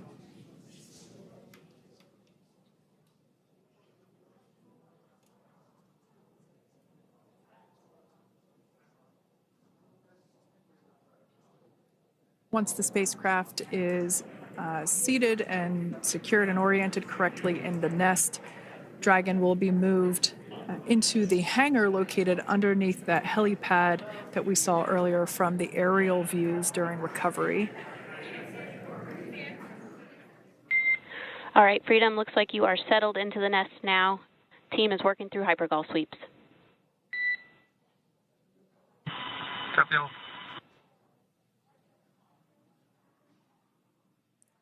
Call out there telling us that the recovery team is doing the second round of those hypergolic sweeps.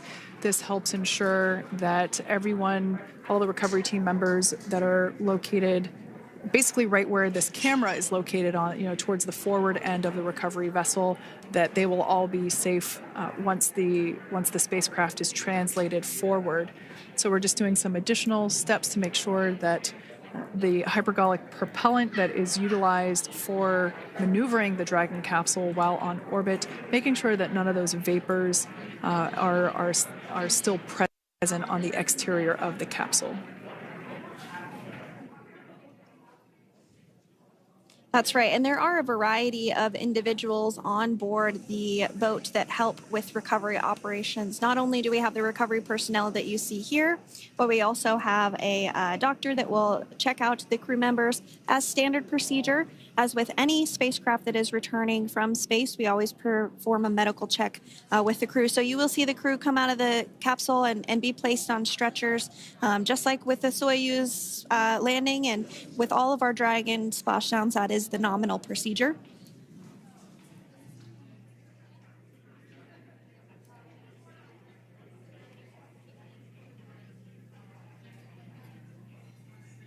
We'll stand by to see Dragon Freedom translate or scooch up a little bit closer to the camera angle that we're seeing right here.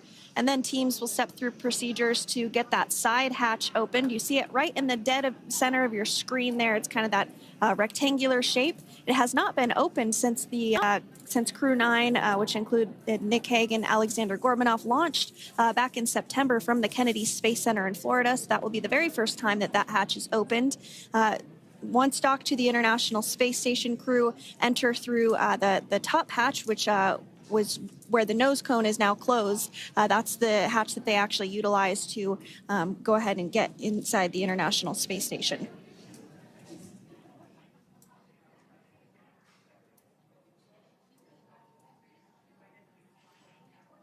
So as we get a little closer to that hatch opening procedure, you might start to see more individuals come into frame for some of that support. The ship has a maximum capacity of a little over 40 people on board, and it takes a variety of different roles, as we've discussed, to support. Also on board is the chief of the astronaut office for NASA, that's Joe Acaba.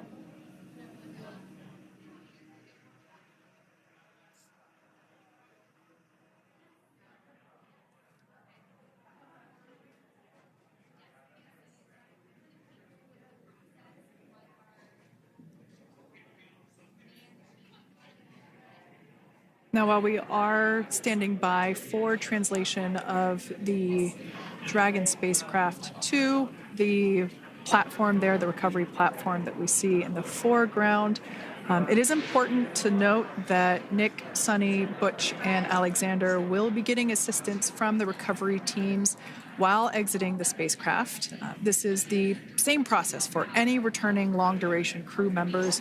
As you could imagine, returning to a gravity environment can wreak havoc on our vestibular system, which is responsible for maintaining balance and motion. Of course, safety is our number one priority with this operation, so we'll see the crew members helped out of the spacecraft one by one, and they will be assisted the few feet to the medical quarters aboard the boat. And And on board Dragon are 3 veteran space flyers. That includes Nick Hague, the commander, as well as Butch Wilmore and Sonny Williams. Alexander Gorbanov is completing his very first space flight on this mission, and he completed 171 days in space along with Nick Hague.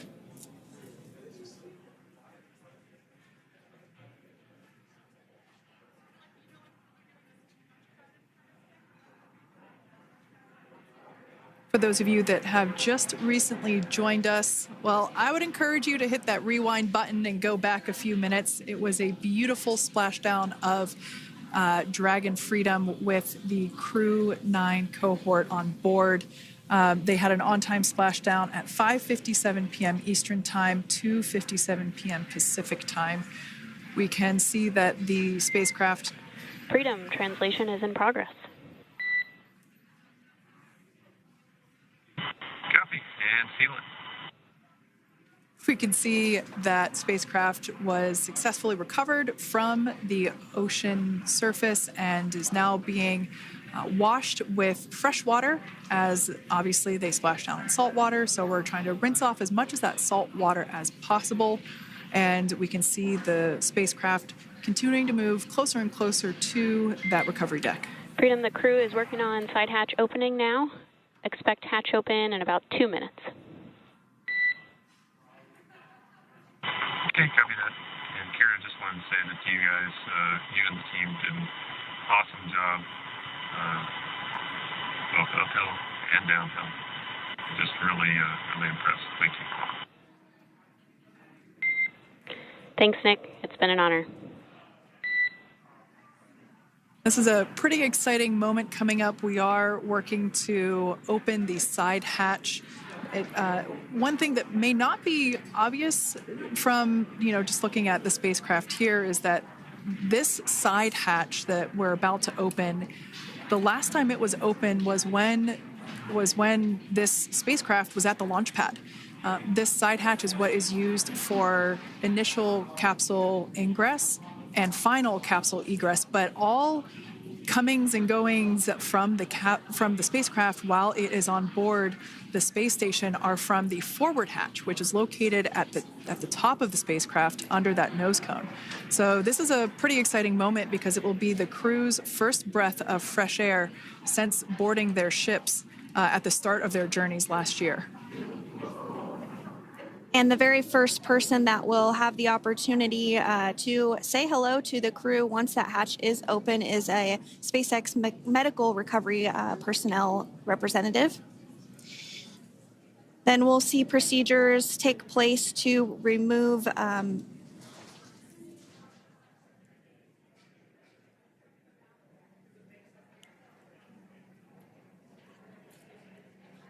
the footrests of Dragon. That will just help the recovery personnel get a little bit more room to access the crew and help get them out of the spacecraft. Yeah, you're absolutely right. Safety is, once again, top priority here, and removing those footrests from all 4 seats will be helpful as a SpaceX recovery team member will actually go into the capsule into Dragon Freedom to help the crew members unbuckle and stand up, and essentially we'll also see a fun little slide be put in place to help the crew members exit the spacecraft safely. So yeah, we're going to remove all 4 of those footrests to basically give a little bit more working room inside the spacecraft. That's right. And we did hear the go for that hatch opening, so we're just a couple minutes away from being able to see that. And then we might be able to get the chance to see a couple of views inside of the Dragon and see the crew following their splashdown. Now, opening that side hatch isn't quite like opening the door to your car.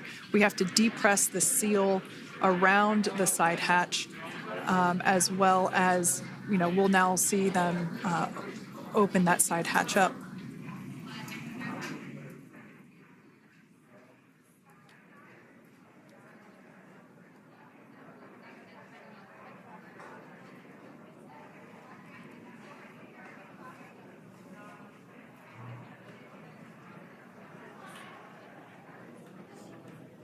And there you have it. The side hatch is open for the first time since September.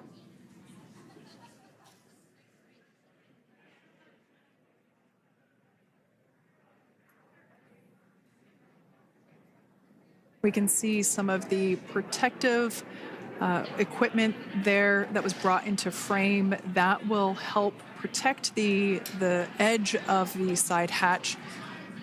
One, from any potential damage. Oh, we can see the recovery crew member there taking photos of the side hatch seal. This is part of the standard operation for recovery. These photos will get saved into our procedure. We'll then install that protective frame around the side hatch. This helps to ensure that the side hatch itself, the edges of it, incur no damage while crew members are coming out from the spacecraft.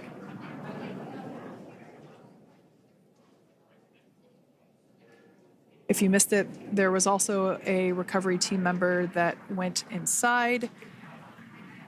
So there are now 5 people on board the Dragon spacecraft.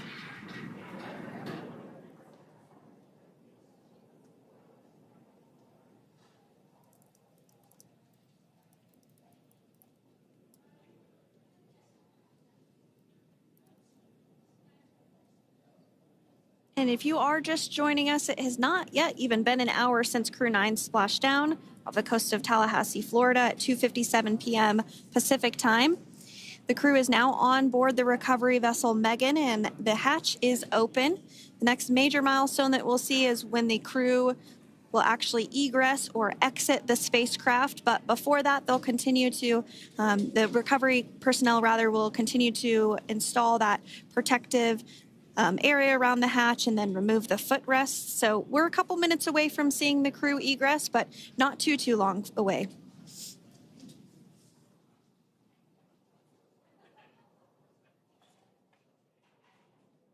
We'll probably see those footrests being handed out here in the near future, as I mentioned before. Oh, of course, we got to get a well-documented photo of the moment. Although we can't see it from here, I'm pretty sure there are 4 smiles on board right now. And we did hear that report out from the commander, Nick Hague, following Splashdown, that there were four smiles as far as he could see. Yeah, capsule full of grins.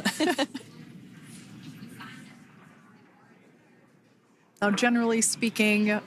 And there we do see Crew-9, some happy waves, smiles all around back on Earth.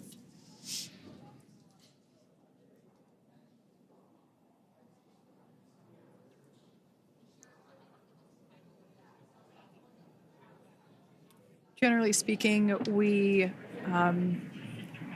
have the individuals in the 2 center seats of the spacecraft exit first.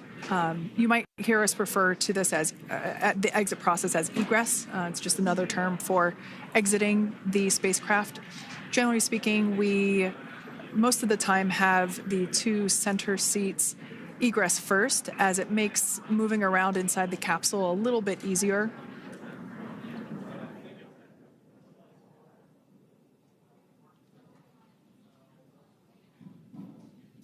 We can see the tablets that were previously located on the upper leg of the crew members. We can see those being handed out to the recovery team. Those were taken off prior to the entry phase, to spacecraft reentry.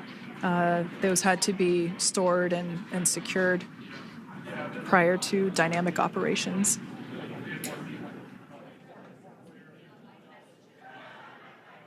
It looks like we are starting to see the footrests also be removed. I just saw one there on the screen. There are 4, of course, 1 for each crew member.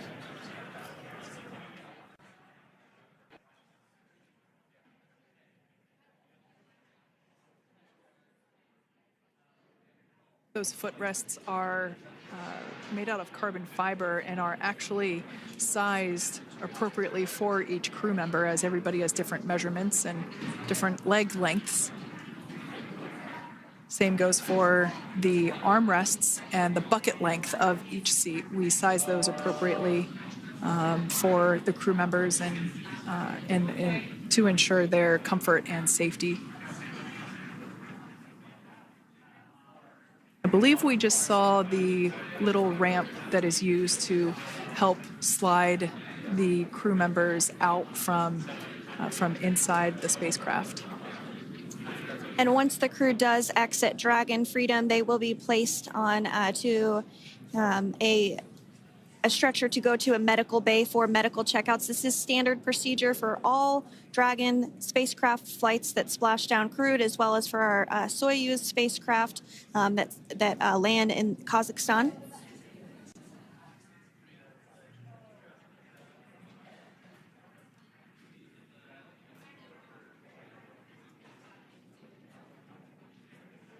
We could see the exterior of Dragon Freedom quite clearly in this shot, and it's such a beautiful sight.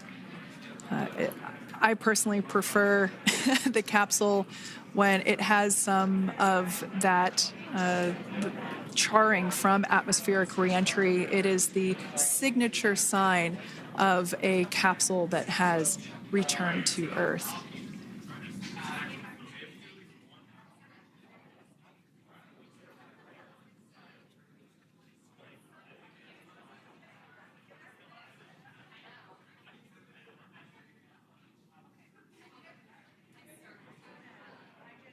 Continuing to stand by for our first crew member to egress or exit Crew Dragon Freedom following their splashdown at 2:57 p.m. Pacific time.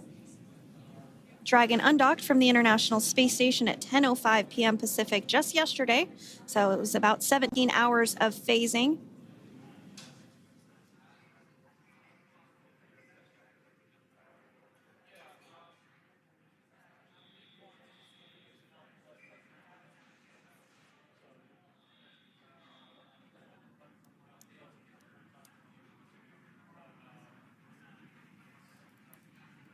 And while on board the International Space Station, CREW-9 contributed to 900 hours of science, over 150 research experiments and investigations, making great use of the microgravity lab of the International Space Station, which celebrates 25 years of continuous human presence this November.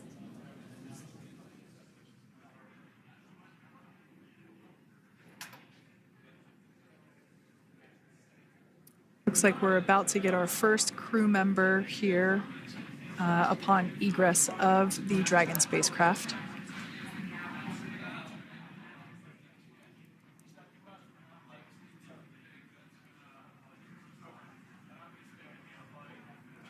So we are standing by for that egress. Outside of Dragon, you do see one of those stretchers. This is the expected procedure as the crew will be taken to medical facilities following their exit from Dragon.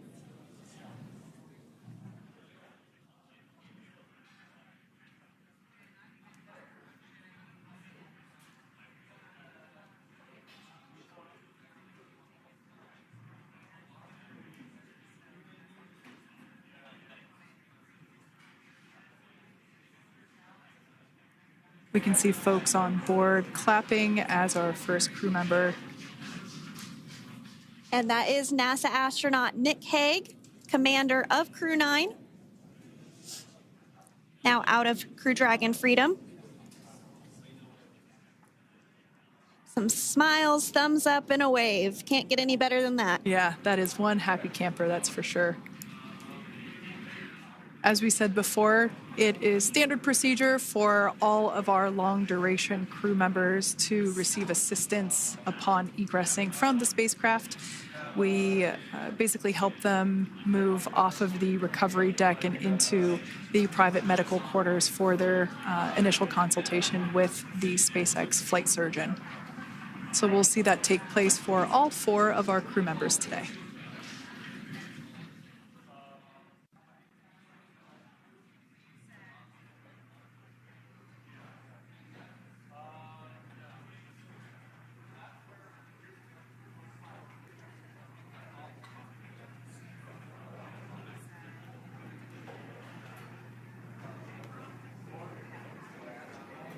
And we are standing by for the next crew member to exit Freedom.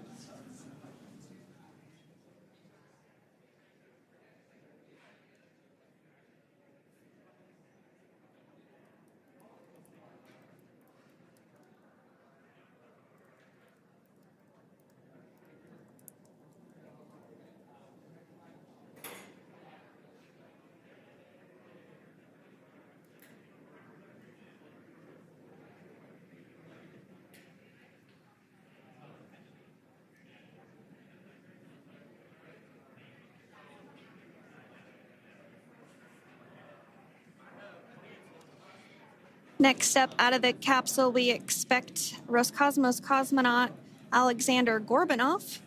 His first space flight. Spent 171 days in space alongside NASA astronaut Nick Hague. Looks like we're getting some cheers and clapping on board as Alexander is slid down the little ramp and placed into the mobility aid. Once again, big smile.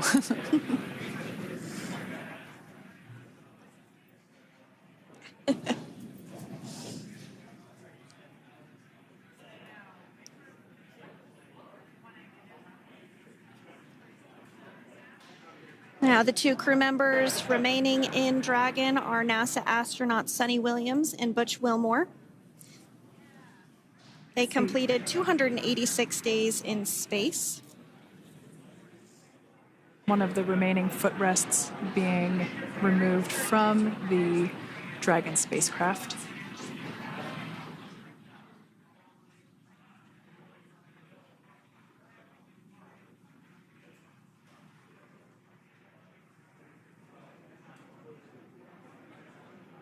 As I said before, we generally try to have the crew members that are located in the two center seats aboard Dragon, and we like to have them egress first if possible, as it creates a little bit more movable working room inside the spacecraft.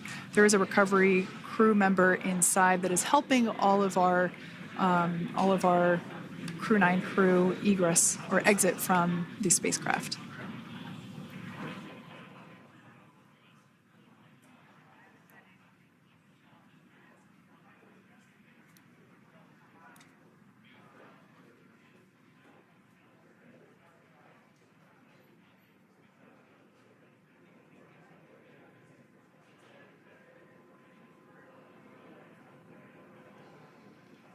We are standing by for the next crew member to egress or exit Crew Dragon Freedom following the splashdown not even an hour ago at 2:57 p.m. Pacific time.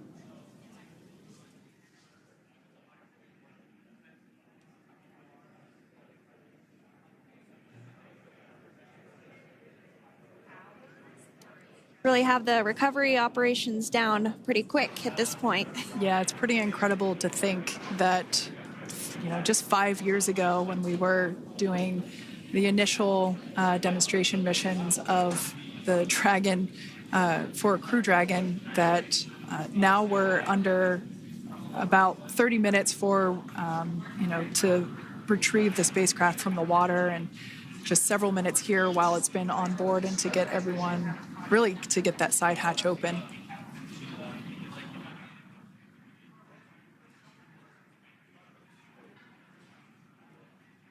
For those of you that have just recently joined, the Dragon had an on-time splashdown. Looks like we're getting our next crew member here. That is none other than Sunny Williams. Big smile, big waves. She, like her other crew members, now will be assisted onto the mobility aid.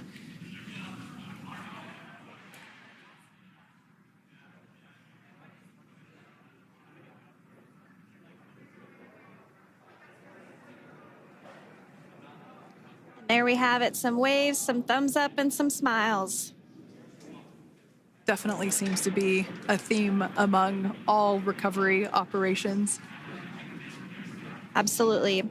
And of course, that leaves NASA astronaut Butch Wilmore inside Dragon in seat 4.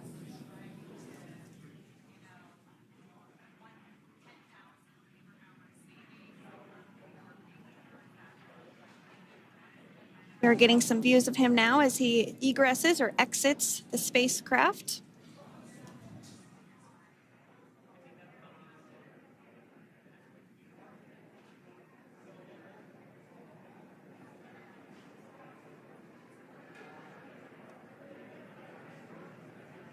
Once again, some elation and cheers there from Butch Wilmore. As we mentioned before, returning to Earth coming from a microgravity environment can wreak havoc on the body. So it is customary and just standard procedure for all of our long-term space residents to get assistance once they are back on board the recovery vessel.